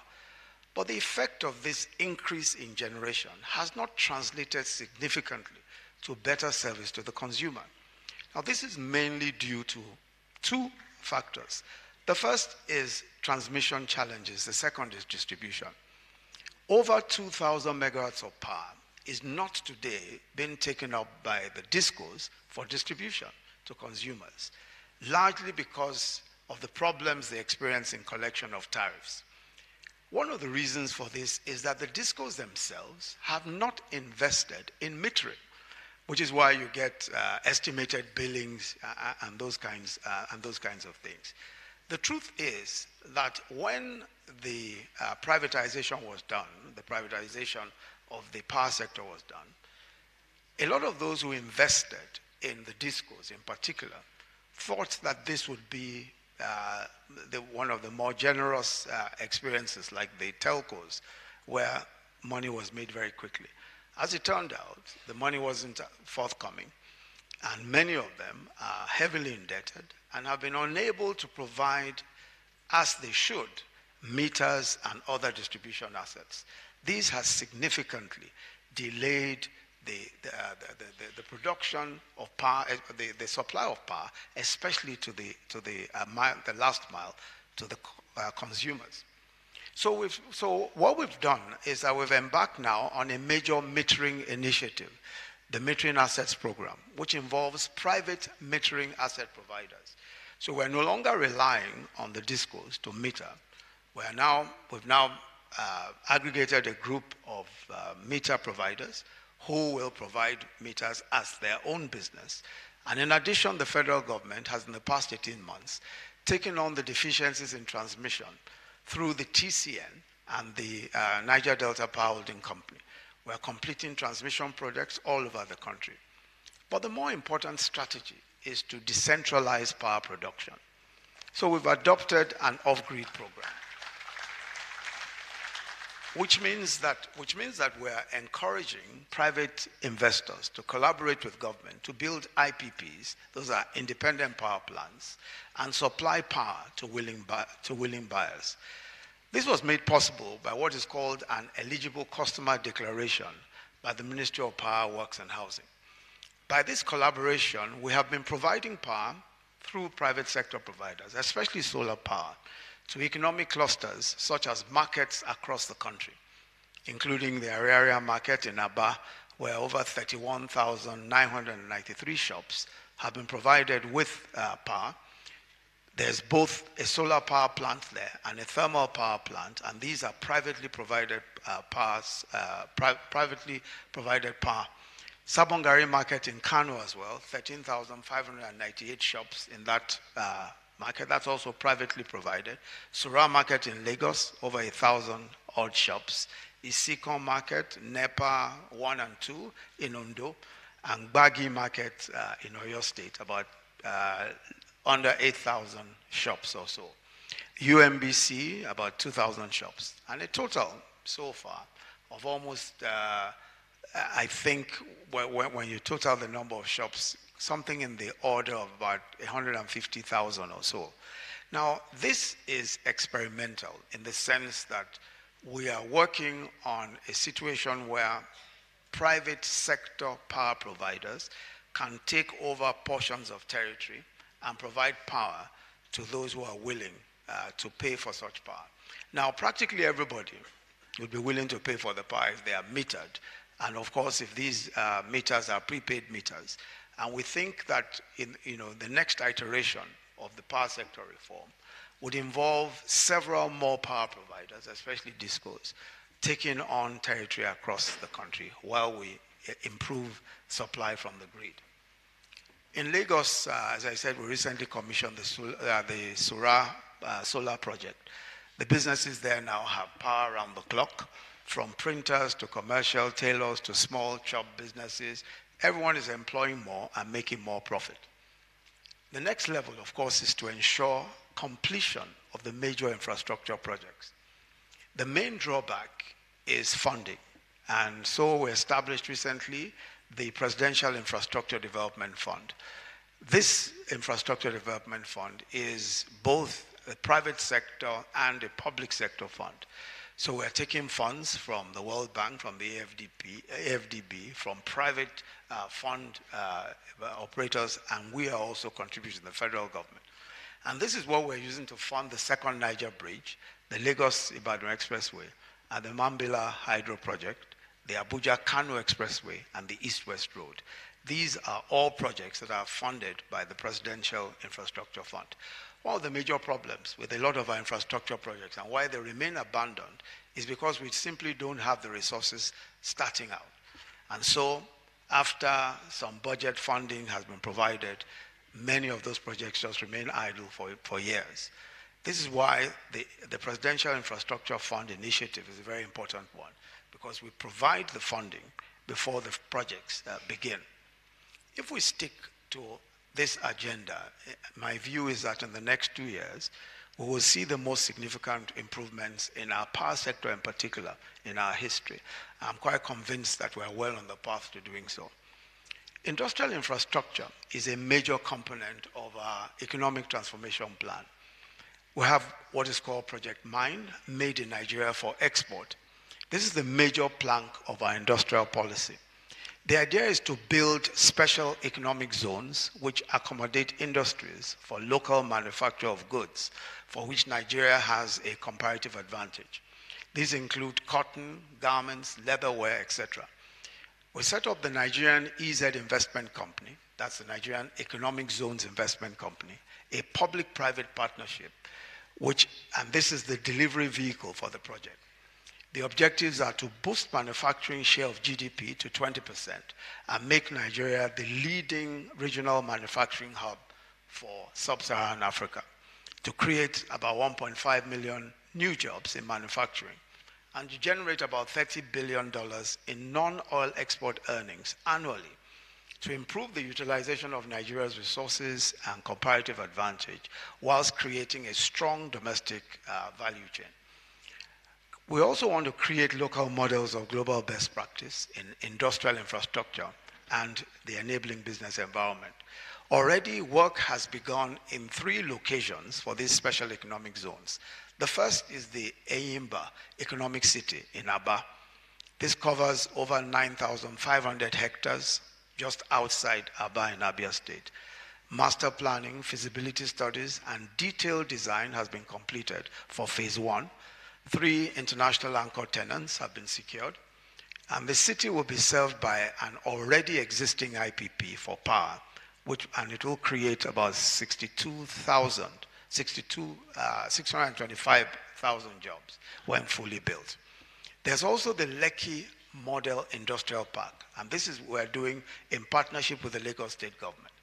It is set on 1,000 hectares in the northeast cluster of the Lekki Free Zone. It has already attracted world-class anchor tenants for textile, garments, agri-processing, and light manufacturing, including the #1 Chinese and the #9 global textile and garment group. They are the anchor tenants for that Lekki project with the Lagos State government. The proximity of that project to the petrochemical feedstock from the Dangote refinery for synthetic textiles and garment manufacturing makes the park really attractive for investors. So we expect that, just as the Dangote refinery is going on apace, of course we know that the refinery also has a fertilizer plant attached to it, the largest single-line fertilizer plant in the world. That makes it very attractive for those who, of course, need the petrochemical products in the industrial park. The third project is in its early stages. This is the Funtua Cotton Cluster in Katsina State. Funtua has the largest aggregation of cotton ginneries in Nigeria, and the cluster will aggregate cotton from 800,000 farmers in northern Nigeria. And it will be the largest integrated cotton ginning, spinning, and weaving complex in sub-Saharan Africa. It will establish the cotton value chain from seed cotton to finished fabric and provide feedstock for domestic and export-oriented garment manufacturing. We believe that the future for job creation and efficient and profitable businesses lie in innovation and technology. Innovation and technology is absolutely crucial, especially when we look at the future, and not just at the number of young men and women coming out of school, the number of the sheer numbers of those who need to be employed and the sheer number of those who need to be fed. We've partnered with local and international tech companies and innovators in the building of tech hubs and promoting innovation. Our aim is to completely democratize access to innovation and cyber commerce and create jobs. We've established hubs in collaboration with the World Bank and the Lagos Business School. We have the Climate Change Innovation Hub, now at the Lagos Business School. In Yola, we have the Northeast Humanitarian Hub, and which was established also last year. We also have, in collaboration with Civic Hub, we promoted a technology and innovation hub in several universities. The Students' Challenge, we launched one here. We launched one of the Students' Challenges here, and in 6 other of the other geopolitical zones. Now, just this morning, I inspected the Technology Hub, which is being built in partnership with the Bank of Industry, the Civic Hub, and the federal government. And we expect that in the next 2 months, that hub should be ready for the use of University of Lagos innovators and techpreneurs. The Bank of Industry, in response to the direction set by the government, has launched a 10 billion naira tech fund. And I've personally visited several technology hubs across the country and several new technology businesses. It's very obvious that there's a lot of excitement, there's a lot of innovation that's going on in technology in Nigeria. And one of the major requirements, of course, is funding, which is why we are leveraging on what the Bank of Industry is doing. And we're also creating the Nigerian Enterprise Bank with the CBN, with the Central Bank of Nigeria. We believe that the Nigerian Enterprise Bank is an important addition to what the Bank of Industry is doing. But it will focus, the Enterprise Bank or the Entrepreneur Bank will focus on startups, on new businesses. And the idea will be to fund these new businesses from startup to the point where they're able to go on their own. It's very clear that already so much is going on, and so many technology businesses in Nigeria are able to attract even funding, not just locally, but internationally. Like, just to give you a few examples, Paystack, I'm sure some of us have heard of Paystack, is a safe payment system which offers seamless money transactions between businesses and their customers. It was established in 2016 by 2 young Nigerians, alumni of Babcock University. Within the first 3 months of 2018, they processed over 3 billion naira, and they already generate about 40 billion annually for Nigerian businesses. That company alone is today powering over 9,000 businesses that did not exist 2 years ago, creating over 25,000 jobs. Paystack, that one company, has by itself just 50 employees. All of them are under 35 years old. All of the employees are under 35. There's also Andela. I'm sure some of us have heard of Andela, a multinational company which specializes in training software developers. Again, co-founded by a young Nigerian who is, I believe, even now under 30, Aboyeji. The company estimates that in the next 10 years, there will be 1.3 million software development jobs, 1.3 million software development jobs available in this country. And only 40,000 40,000 computer science graduates to fill them. In other words, we'll actually have a situation where we have far too many jobs in that sector and very few individuals to fill them. So their vision is to ensure that they're able to train the number of software developers that will be able to fill in that gap. So today, the company has over 1,000 employees worldwide, and it's very clear that this is the direction that several of these small companies, and there's so many of them, and I had the opportunity of visiting several of them here in Lagos, some in Enugu, and practically all across the country. Our technology agenda is premised on our new education curriculum, and I might speak briefly about it before I round this up. This new education curriculum is one which emphasizes science, technology, engineering, arts, and mathematics. We are currently developing that curriculum with the support of global players like the Massachusetts Institute of Technology, Cisco, IBM, and Oracle. A nationwide curriculum, this curriculum we expect, is one that will incorporate 21st century STEM thinking. We call our STEAM because we've added arts to it. Coding, design skills, digital arts, robotics, machine learning, and so on. The curriculum will cover primary to secondary education with the skills to, with the skills that will be relevant for the sorts of jobs that will be created, that are being created today and that will be created in the future. The arts component of that vision is extremely important. Visual arts, dance, music, film and theater, comedy, literature. These and many more are fields in which Nigeria has proved to the world that we have the talent, the originality, and the ambition. So today, opportunities are being created practically all around in entertainment and in the arts. And it is, of course, the business of government to see that we support that in every way. And this is why the president asked that we constitute a technology and entertainment advisory group. The Technology and Entertainment Advisory Group is part of our Industrial and Competitiveness Council. So we have a large number of very young people who are involved in entertainment and who are involved in technology, who now support us and who give advice on the new policies that we should adopt for entertainment and technology.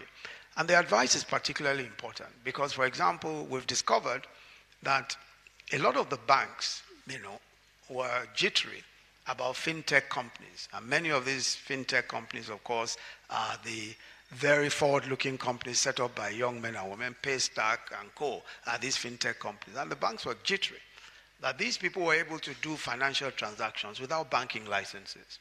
And they were able to do so across the world. So there was a need for us to rethink our policy, especially with the granting of licenses or banking licenses, and what sorts of licenses to grant to fintech companies. And it's to the credit of the Technology Advisory Group of these young men and women that we've been able to develop a policy that enables the fintech companies to be given licenses that are not quite banking licenses, but enable them to do their work without hindrance. Nigeria has also made appreciable progress in improving our business environment. We improved our position in the World Bank's Ease of Doing Business rankings by 24 places over a 3-year period. And we are judged one of the 10 best reforming economies in the world. And when I said so at a gathering where a lot of my political opponents in the PDP were, they didn't know whether to clap or to frown, But I'm told, even today, there is, of course, an increased presence of foreign companies coming into the country.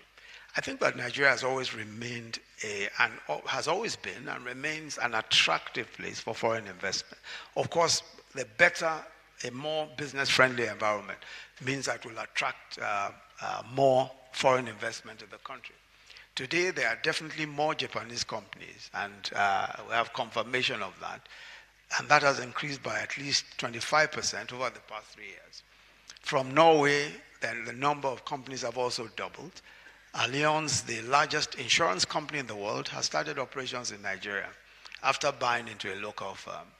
While Coca-Cola, I'm sure we all know, has bought up the remaining shares in Chi Industries that it did not own. For those of us who are watching the environment, we know that smart money always follows what appears to be good news in the business environment. But what kind of reforms are expected in the business sector in the next 4 years, and in which sectors? The first is that we will complete the concessioning of our airports for increased efficiency and alignment with global standards. It's very clear that the public sector should not run airports. As a matter of fact, the public sector, the government, should not run any business at all. It should be left to the private sector. The second is to establish a national trading platform to encompass a more sophisticated single window platform. Now, the national trading platform is very important because this really is at the heart of our import and export, the movement of goods and services across our borders, across our ports. Now we want to have a single platform through which all of this happens.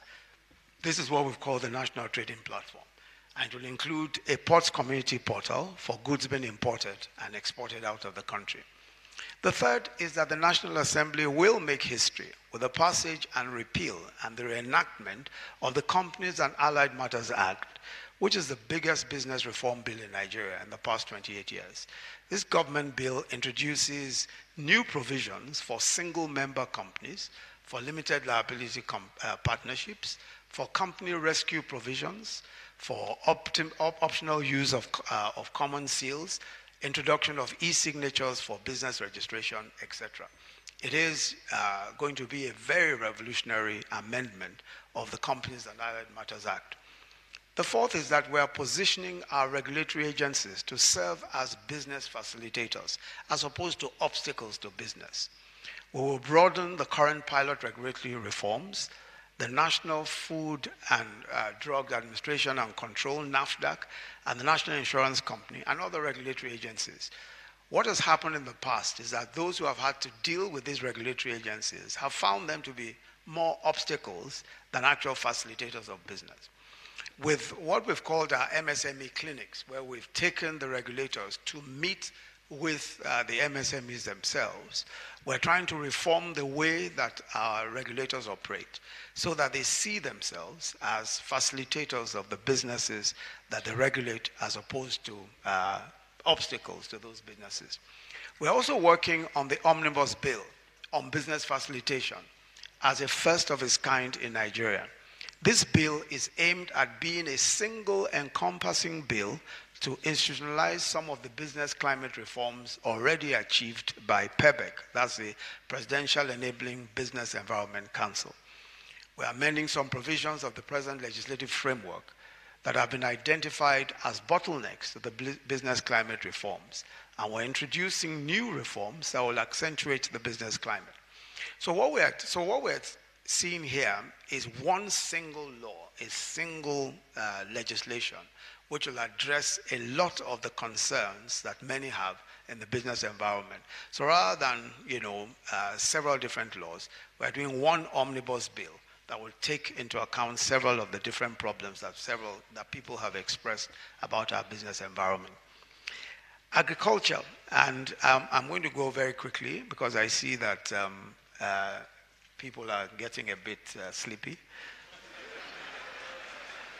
Agriculture has been a major success story. Well, I see that you're all awake. Agriculture has been a major success story for us. And of course, there are several constraints. But we've increased budgetary allocation from 2015, where the entire budget allocation for agriculture was 8.8 billion, to 46.2 billion in 2016, and 103.8 billion in 2018. So agriculture has grown by 14.27%, especially in 2018. Through what we call the Anchor Borrowers Program, we've been able to give credit directly to smallholder farmers And this is done through the CBN and 13 participating banks. So far, credit totaling about 120.6 billion naira has been given to almost 1 million smallholder farms, cultivating 12 commodities, including rice, wheat, cotton, soya beans, cassava, poultry, and groundnuts across the 36 states of the Federation. In addition, we launched a fertilizer program to improve local blending capacity in collaboration with Morocco. Today, we have 11 fertilizer blending plants with a capacity of 2.1 million. Price of fertilizer, as you know, for those who farm, has dropped from about 13,000 for the 50 kg bag to now between 5,500 and 6,000. The importance of the fertilizer program is that we're now in a position where we're able to produce as much fertilizer as we need. And what is more, we're also able to use the type of fertilizer that is applicable to the type of soil where that requires it. So we're not just using one fertilizer fits all. We actually do the test to be sure that the type of soil that is the type of fertilizer that is required for the type of soil is what we use. The Anchor Borrowers program itself is now digitalized with all farmlands GPRS mapped. Biometric data of farmers is captured, electronic cards issued, and specific inputs are checked. This has enhanced traceability and has also enhanced productivity and yield. Today, but for a few drawbacks, we are confidently approaching self-sufficiency in rice production. From importing $5 million of rice daily, official imports are now down to 2%. We have opened up opportunities for greater entrepreneurial activity in the sector. And there is far greater investment in value-added services in that value chain. In the last 3 years, more young entrepreneurs have taken to agriculture and have taken advantage of the massive market for food and agricultural commodities, and they're doing well at it.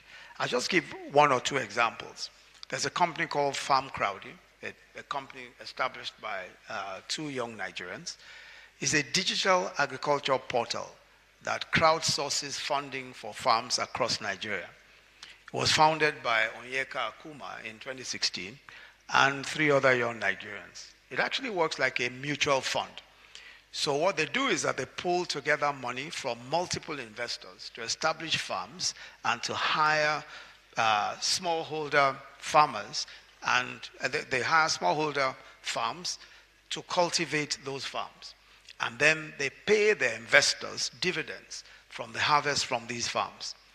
In December 2017, they raised $1 million in funding, and they have also raised, since then, they've raised some more local funding. I believe now they have clientele in excess of 100,000 investors. Farm Crowdy, and that's Farm Crowdy, but in 2012, another company like that was founded. I said 2016, another company like that was founded, Sultry. The name of the company is Sultry, founded by a lady called Yemisi Iroloye. This is a cassava processing company in the town of Ado-Awaye in southwest Nigeria, more than 200 kilometers from Lagos. What they do is that they produce starch, processed cassava is basically what they use to produce starch. And of course, now several leading manufacturing companies, including Nestle, Unilever, Nigerian breweries, now use a lot of their processed cassava because they are replacing imported starch with locally sourced varieties. Sultry was one of the companies that found growth opportunities in the midst of the recession as companies cut down on their imports. And in 2015, its revenues grew threefold, and now it has begun to build a second production line. So it's very clear that there are a variety of opportunities, especially in the agricultural sector, and especially in the area of adding value, processing of agricultural produce and processing of agricultural outputs generally. The next level is extending agricultural credit more extensively, especially to farmers in the South. A lot of farmers in the South require agricultural credit, but one of the major obstacles is clearing, because it's of course more expensive to clear land here, because clearing is required. In the northern parts of the country, very little clearing is required. So we need to put in a lot more funding, especially into clearing of agricultural land here. Construction of more dams also to strengthen irrigation practices. 7 of such projects were concluded in 2018. The Kashambila Dam in Taraba was concluded. The Ogwashi-Uku Dam in Delta, the Shagari irrigation project in Sokoto, Galdam Dam in Kaduna State, then Ekeremo Water Supply Project in Edo State. There are several others of these dam projects that have been concluded here and there. But we are now looking at how to complete several of the others. At least 13 more dams must be completed by 2020. The work with the business of agriculture, of course, involves a lot of work with the states, especially with provision of access roads, rural roads. These rural roads can only be provided by the states. It's the business of local governments and the states. But if they do not provide it, of course, it hinders the whole business of agriculture. So we're working very closely with the states to ensure that where we have agricultural businesses springing up, the rural roads are also provided. But perhaps the most important component of our agricultural program going forward is what is described as the green imperative. The main idea of that green imperative is to move from the prevailing basic form of agriculture to a more mechanized system. This particular program is driven by the private sector. It's a program of collaboration with the Brazilian government, and we launched it barely 4 months ago. The entire value chain will be developed from production through industrial processing to logistics, handling, marketing, etc. And it will involve quite a bit of technology transfer. The Nigerian government, in partnership with Brazil, will facilitate the financing of the provision of the machinery and equipment, and the input also, and some of the services.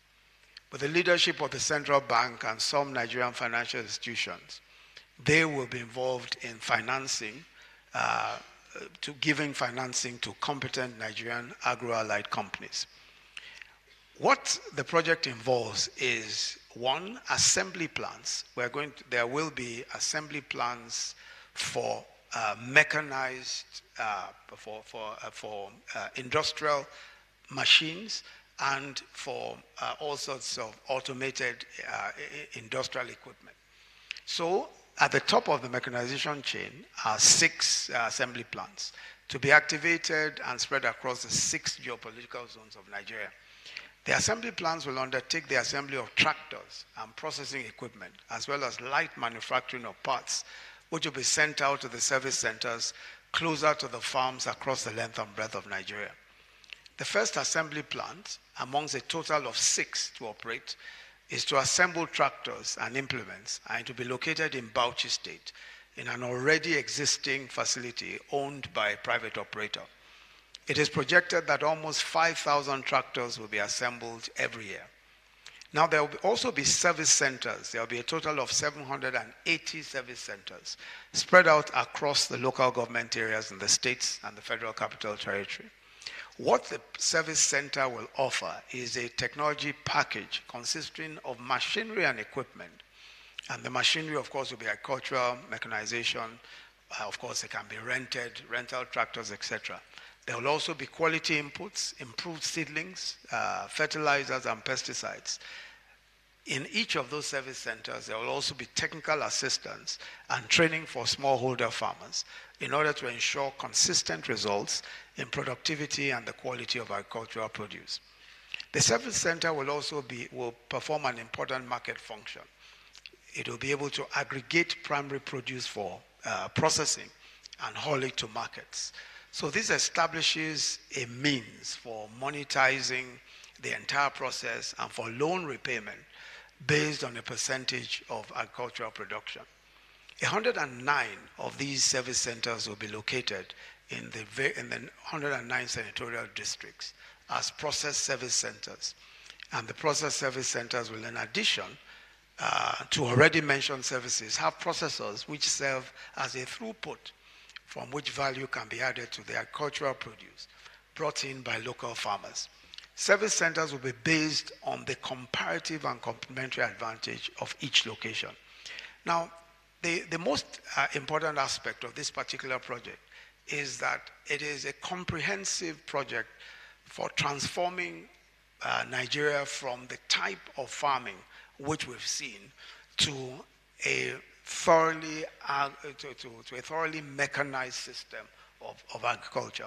And we're working with the Brazilian government, who are investing $1 billion over the period of the project in bringing in equipment, which will, as I've said, will be locally assembled.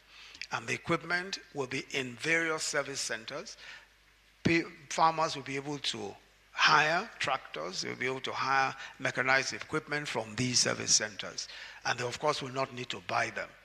But the most important part of it is that the entire value chain will be covered. Grains and cereal, livestock, poultry, fruits, roots, tubers, practically everything, the entire value chain. We're also going to be using young technicians from the Empower Agro program. They will join the technical staff of the service centers. And of course, they will be involved in extension planning, etc. We think that this project is particularly important, especially for the next phase of our agricultural program. So I would skip the impact. I think I've already made the point about the impact. But agriculture, as I've said, is extremely important going forward. Now, I think that I should just very briefly talk about our social investment program, just to underscore some of the very important issues that underscore our planning, that undergird our planning for bringing many out of poverty and for ensuring that we are able to provide a decent existence for as many Nigerians as possible. Our social investment program is the largest and most ambitious social program, possibly in the history, in our history certainly. But we've seen that aspects of it are some of the largest anywhere on the continent. We provided 500 billion for the social investment project in 2016 and 2017. But the total spend is closer to possibly about 250 billion from both budgets. The first is the Empower program, our graduate employment, agricultural extension workers, and as public health workers. Each of these volunteers, the first 250,000 of them, have been provided with an electronic tablet, such as the one that I have here. And it contains relevant training materials, including some materials which are used to train on an ongoing basis. So they have in those tablets, they have entrepreneurial training, some computer skills training, coding, some digital literacy training, and all of that. These are meant to be material that would help the volunteers or the beneficiaries of the scheme to develop themselves even as they work and earn some money. The device also empowers them to participate in the digital economy as data collectors and as analysts. One of the reasons why we thought that this program is very important is because every year, 1.7 new entrants come into the job market. Every single year, 1.7 million. In order to prevent a situation where we simply have a major crisis on our hands, of course, government must provide some jobs to fill in the gap. Now, we expect that it is industry, we expect that it is business that will provide the jobs that will sustain our economy going forward.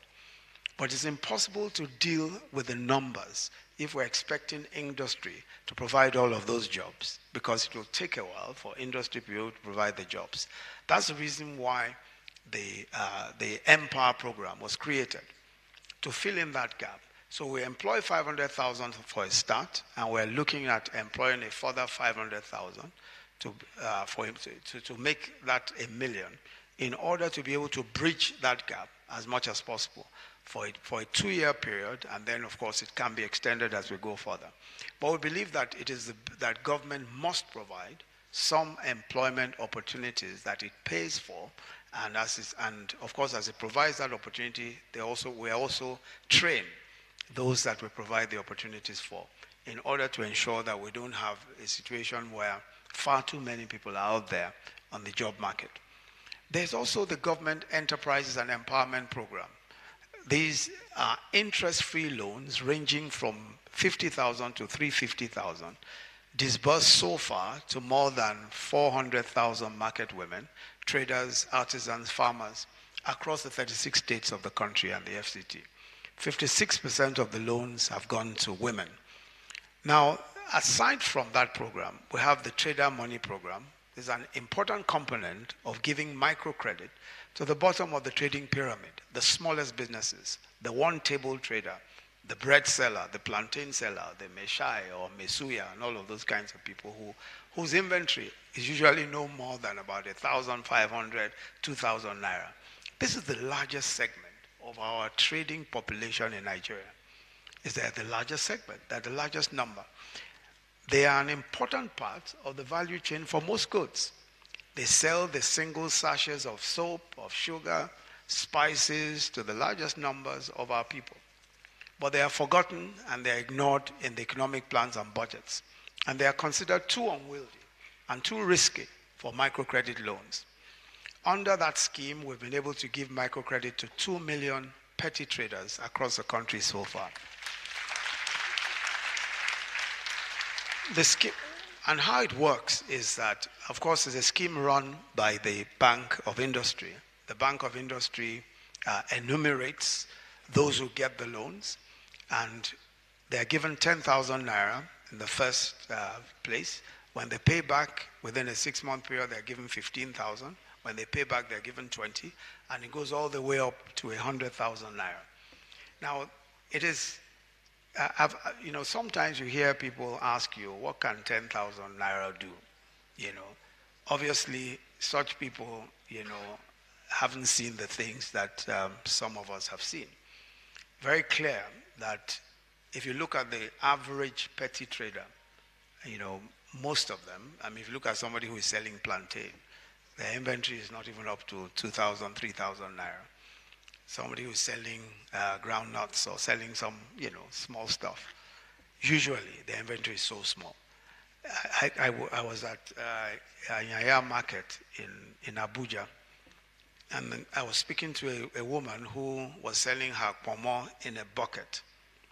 She had all her pomo in one bucket, water. Of course, there was water in it, so she put her pomo in it. And I asked her, how much is all of this? She said, about 3,500 or so. So I said, how do you make money from this? She didn't even answer. She just pointed to the woman standing next to her, whose pomo was in a little bowl. So, what she was telling me is that, look, I'm a big player here. This is, look at what this. And that is the story. And that's the story across the country. There's no way that we can take people out of poverty without giving them the resources to come out of poverty. We must give them resources so that they can improve on their inventory, sell more, make more money for themselves, and be able to, climb up that ladder. The examples we've seen of the countries across the world that have taken their people out of poverty have used the same methods. India is one good example. Today, where India has outstripped us, India used to have the largest number of poor people. Now we have the largest number because India has been able to, move ahead of us. It is not because, and it's not because it's not because we do not know what to do. It's because we haven't done what we need to do. When in 2012, we were making tons of money. We had 112 million poor people. India at the time started this sort of programs, these social investment programs that we're doing now. They started giving credit, conditional cash transfers and credit to the poorest. And gradually, these people came out. In fact, what they are giving is much less than what we are giving. It's much less than 10,000. At some point, they were giving something in the order of about $20 or $15 or so. And yet, people were coming out of poverty. So that we must address the questions of poverty because this is what affects the largest numbers of our people. So this program has led to one of the most successful financial outcomes, financial inclusion outcomes, the opening of several new bank accounts, wallets for beneficiaries, intending beneficiaries, etc. Again, we have, as part of our social investment program, our school feeding program. It's an important part of our human development agenda. By tackling the broader issues of eradication of poverty, food and nutrition security, and increasing school enrollment, the homegrown school feeding program has proved to be one of the most important social investment programs that we have. What we do is that every day we provide lunch for 9.2 million children in 26 states of the Federation, every single day. Now these children are in 49,237 public schools across the country in the 26 states. And so far we appoint about 95,422 cooks, and over 100,000 smallholder farms are linked to the program, supplying locally sourced ingredients. Now, some of the figures per week, I mean, so it means that we kill about, and that's across the country, 594 cows every week, 138,000 chickens, 6.8 million eggs, and 83 metric tons of fish every single week. Now, of course, there are multiplier implications, and we have not covered 36 states. So far, we've only covered 26 states. We still have 10 states to go before we cover the entire country. As you can imagine, the quantity of starch, vegetables required for the program on a weekly basis is also very high. Dietary energy and nutrients, are part of the important issues that are associated with this program. We also have a deworming program as part of the homegrown school feeding program. One of the key things that we've tried to address with our homegrown school feeding program is really the whole question of malnutrition. And many of us, of course, who are familiar with this, know that this is one of the major problems that extreme poverty has brought upon us and has brought upon countries like ours, where there are so many poor.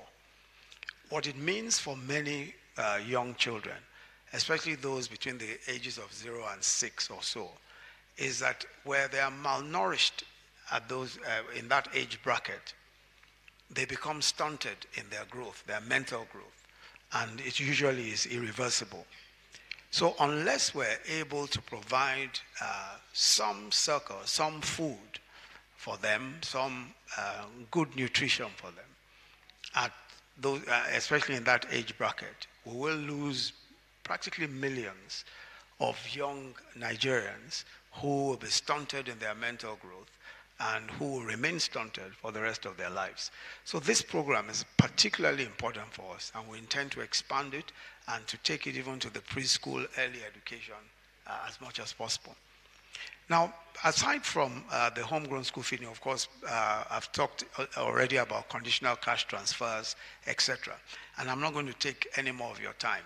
I've already mentioned the education program, national health insurance. I don't think I've mentioned that. But I hope you'll be able to get copies of that. I really think that I mustn't delay you much further, because I could really hold you here for... Next time, you'll be careful not to invite a professor and a pastor next time, You wouldn't do so. But I just want to mention, just as I close, I'll mention the educational, our educational system and the plans that we have. I already talked about it, but I think one of the very important issues is that we cannot support, and there is no prosperity for a nation without an educational system that is able to sustain not just not just the jobs that will emerge from that economy or that will be necessary, but also it is important that we're able to have an educational system that takes care of practically everyone, all of the children that are growing up. Today we have all sorts of figures. We have out of school children, some say 10 million, some say it's increased and all of that. But one of the critical things that we are doing as a government is, first of all, we understand the problem.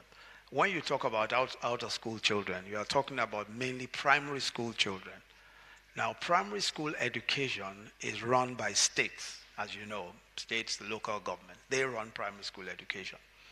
Now, there is no way by which the federal government by itself can solve the problem of out of school children, because each state runs its own primary school system. As a matter of fact, if you look at the figures, you will find that there is such disparity between out-of-school children, say, in Lagos State, and out-of-school children in Bauchi State, out-of-school children in Anambra State. There's a disparity, huge disparity in the actual numbers.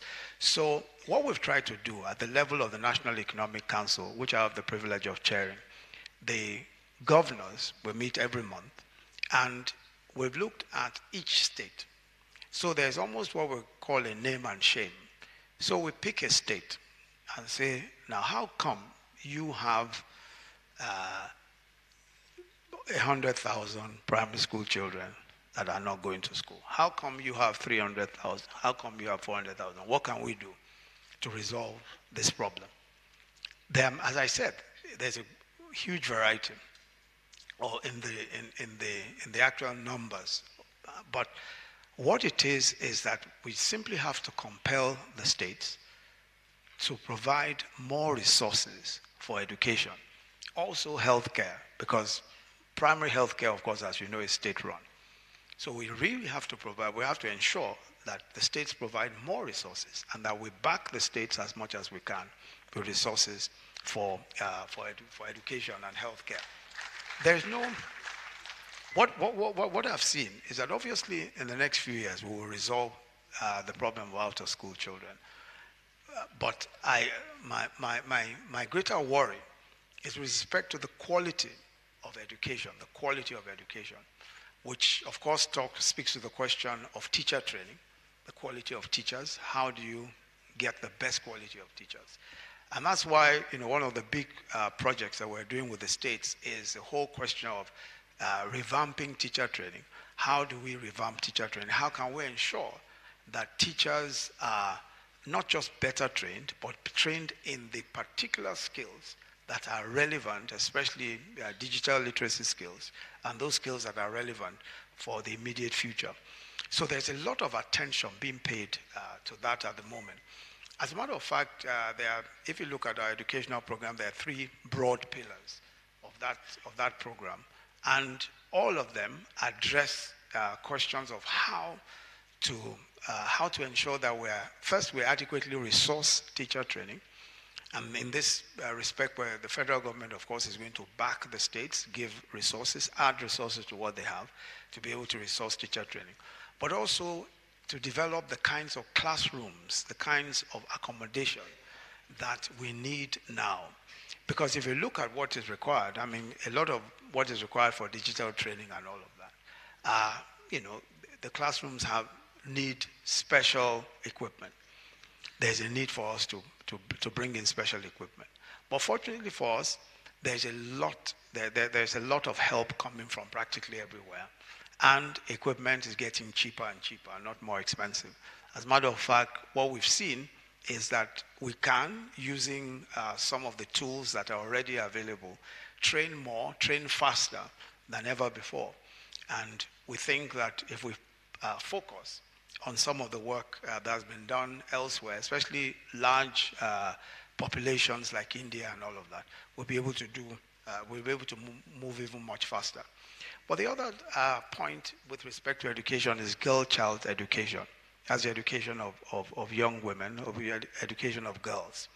That is a major problem. If you look at the number of out-of-school children, the most significant portion of that, of course, is girls who are not going to school. And if you look at some of the figures of those who have not gone to school and who are over the age of 15 already, it really is quite startling.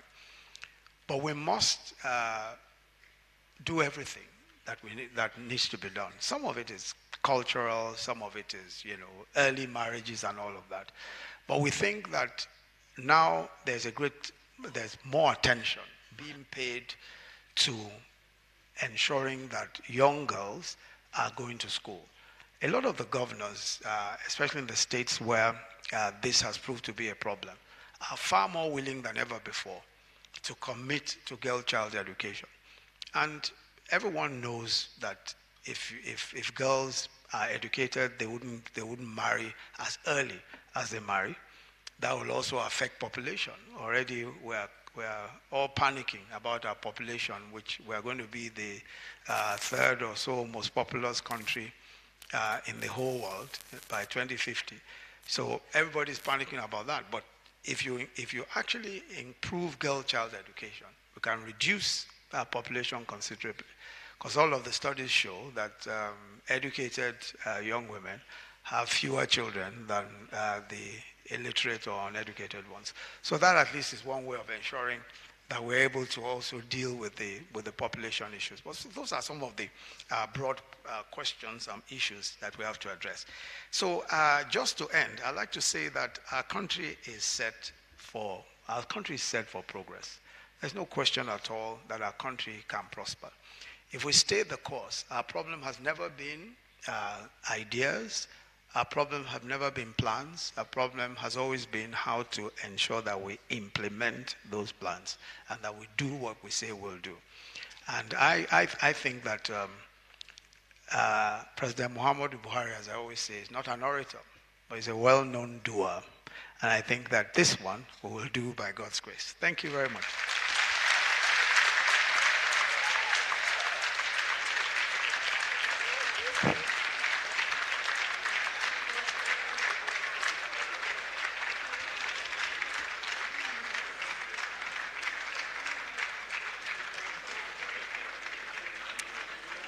Thank you very much, sir. Distinguished ladies and gentlemen, that was a lecture by our guest lecturer. That was the lecture. Please let's give him a round of applause.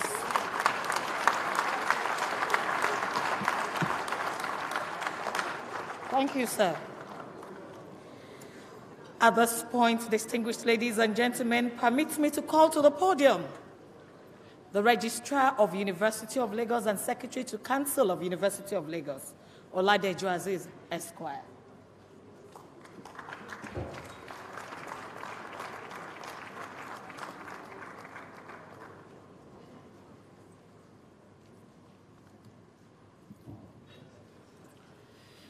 Distinguished audience, in the last 1.5 hours, we have listened to an excellent convocation lecture delivered by a statesman, a great scholar, an astute teacher.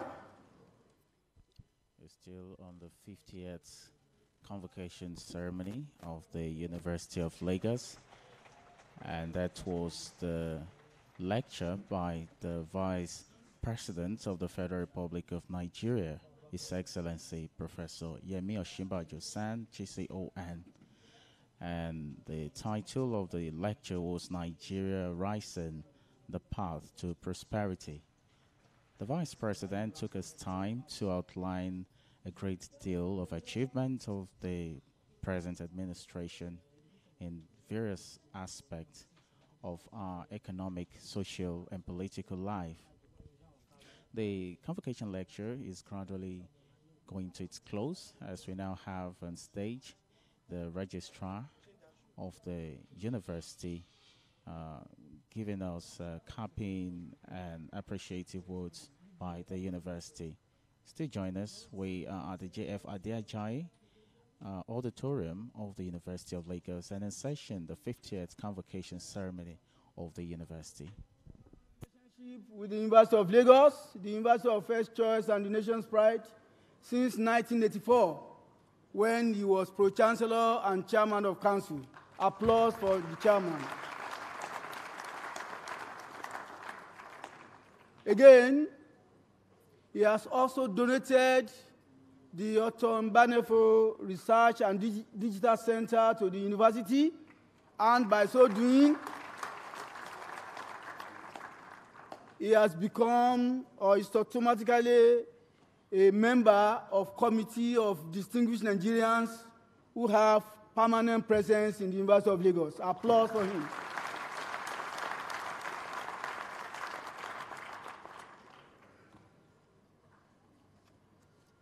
I also want to thank a member of the Federal Executive Council who is here with us this afternoon, the Honorable Minister of the Niger Delta Affairs, Pastor Usani.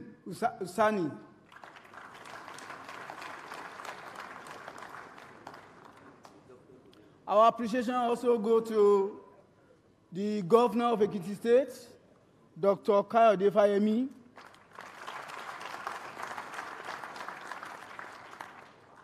We thank the Pro-Chancellor and Chairman of the Governing Council of this university, Dr. Bolanle Olawale Babalakin, SAN, for the oversight role of Council in the last couple of years. Other Council members who are in this all this afternoon deserve our appreciation, and I'll quickly mention their names. Dr. Bayo Adaralegbe, thank you very much, sir. Reverend Yomi Kasali, we are very grateful. Professor Folusho Ebunleshi, the Provost College of Medicine, we thank you. Professor Edi Omoleyiwa, we are grateful to you. Professor Boniface Oye Adenira MNI, we thank you. Professor Bola Obo, we thank you. Professor Theophilus Omoluluso Yombo, a member of council, we thank you. Professor Elo Chuku, we thank you. Dr. John Momo, we thank you, sir. And last but not the least, Mrs. Anne Aruna, we are grateful to you. I also want to thank the former vice-chancellors of this great university who are here, especially Professor Oye Ibidapo Obe.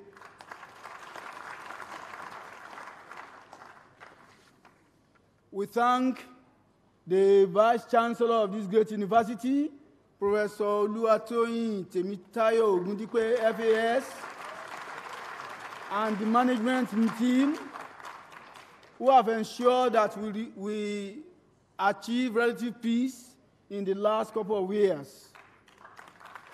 The Deputy Vice-Chancellors who have been assisting the Vice-Chancellor, Professor Folashade Ogunshola, DVC, DS, Professor Ben Ogbojabo, DVC MS, and Professor Familoni, DVC A&R. We thank you all. We thank the Vice-Chancellors of other universities who are with us here for your presence. Esteemed members of Senate who have magnanimously approved the results of those who will be graduating from tomorrow, we thank you all for your pain. The former Minister of Works and Housing, Chief Ogunlewe, is here with us. We thank you. We also thank the Executive Secretary of Tent Fund, one of our benefactors, Professor Suleiman Elias Bogoro. We thank the directors, the deputy registrars, the deputy bosses, and all other deputies here present. Deans of faculties and heads of department, we thank you for your presence this afternoon. Former Chairman, Court of Governors, Chief J.A. Obafemi Olopade is here with us. We thank you, sir. Members of the Diplomatic Corps, especially His Excellency, the Ambassador of South Korea, here with us. We thank you, sir. The President of the University of Lagos Alumni Association Worldwide, Dr. John Momo, we thank you very much for your presence. Members of the Fourth Estate of the Realm, from the brokers and print media, we thank you for your presence. The immediate past President of the University of Lagos Alumni Association, Dr. Olorogun Sonikuku, we thank you for coming. Our distinguished students, great Akokite! Great Akokite! Greatest of the greatest of the greatest Akokite!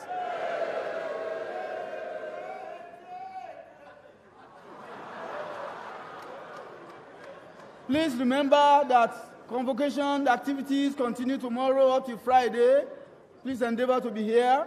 And finally, we'd like to announce that before the end of the year, the University of Lagos Authority will actualize some of the lofty objectives spelled out in the Vice President's lecture by registering 15 companies for our students who have shown some entrepreneurial skills. Applause for the management.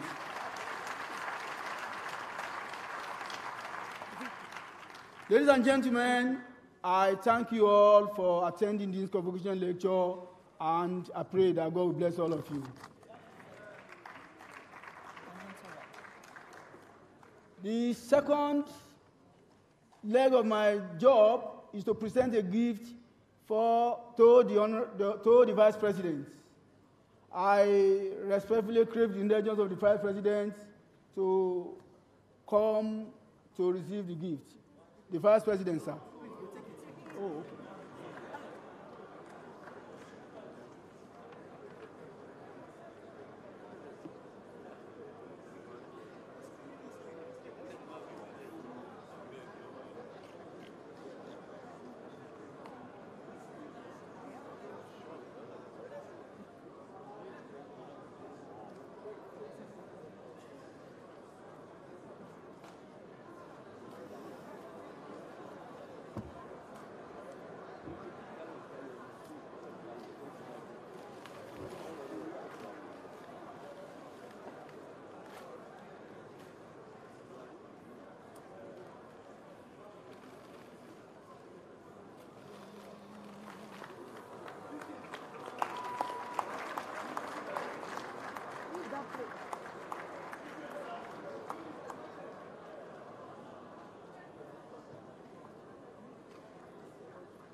Thank you very much, sir.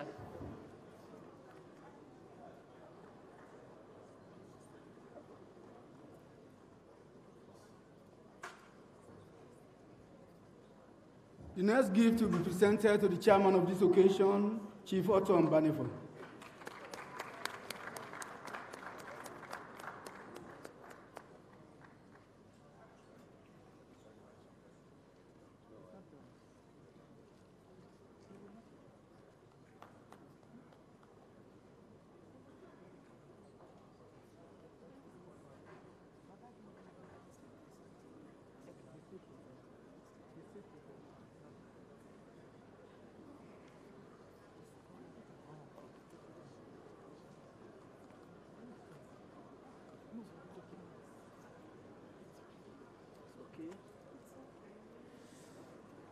The management of the university also, we would like to present these gifts to the Executive Governor of Ekiti State, Dr. Kayode Fayemi.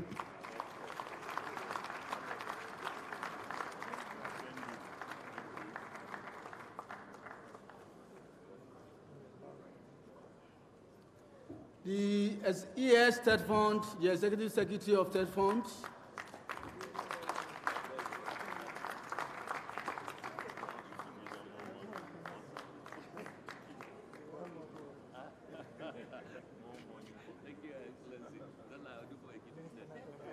And finally, the Honorable Minister of the Niger Delta Affairs, Pastor Usani.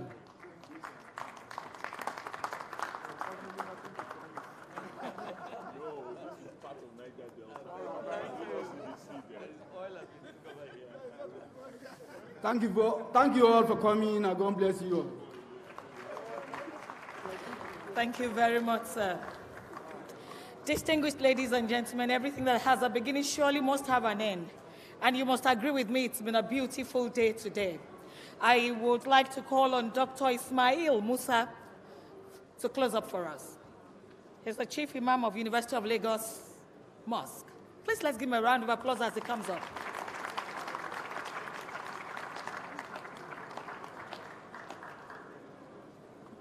Shall we pray?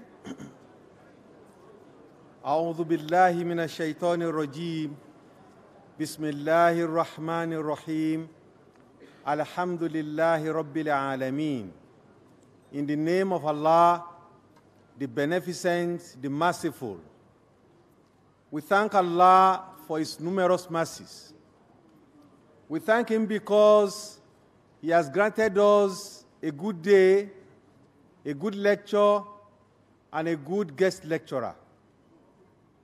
We thank Him because He has spoken to us through our Vice President, Professor Yemi Osinbajo. We thank you for the ideas canvassed.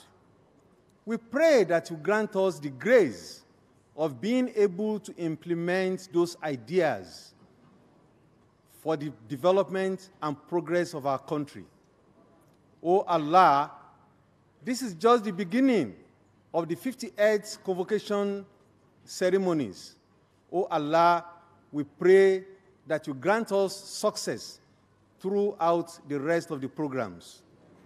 Grant us the good of this world and the good of the hereafter, and save us from eternal punishment on the day of resurrection.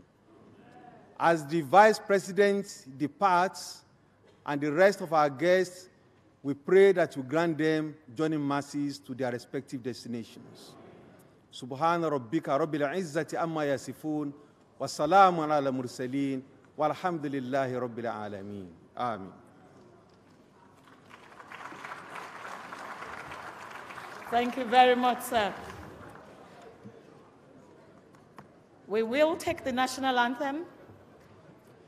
While the procession will recede, please clear the aisles for us.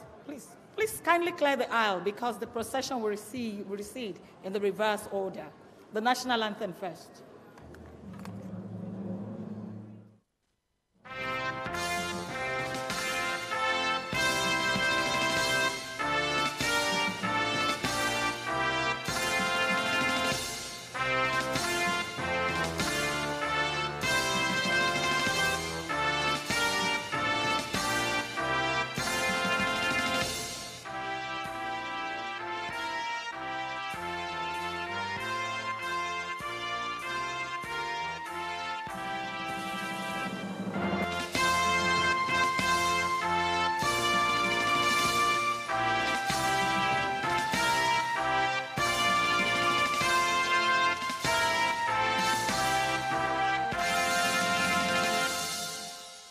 Thank you very much. Please make way for the procession. Kindly clear the aisle, please.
gradually come to the end of the Convocation Lecture, the 50th Convocation Ceremonies Lecture at the University of Lagos at JF Adeajayi Auditorium.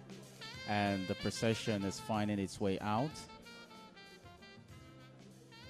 Remember, we have in attendance such people, cream de la cream in the society. We have there Professor Rafa Kinfele, Mr. John Mama of Channels TV, and then we have the immediate past alumni president, Dr. Kuku Sani. I'd like to acquaint you with the rest of the program.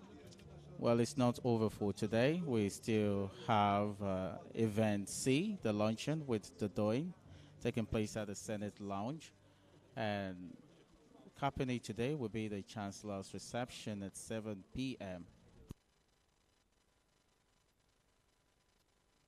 Okay, that will be it until tomorrow again. Thank you.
University of Lagos, University of First Choice and Nation's Pride.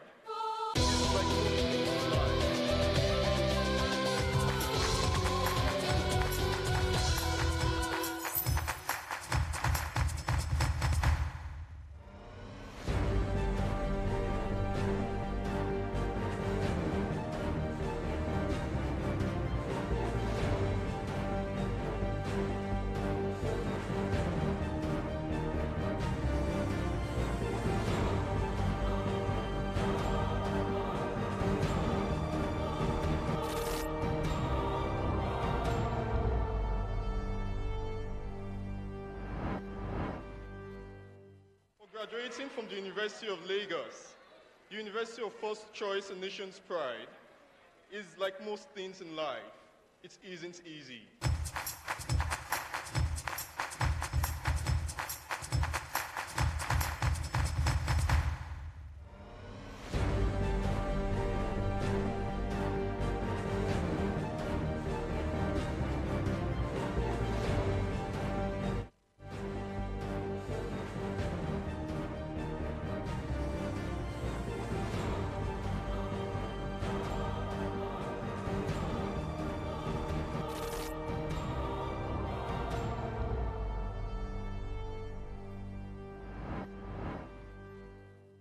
Graduating from the University of Lagos, University of First Choice and Nation's Pride, is like most things in life, it isn't easy.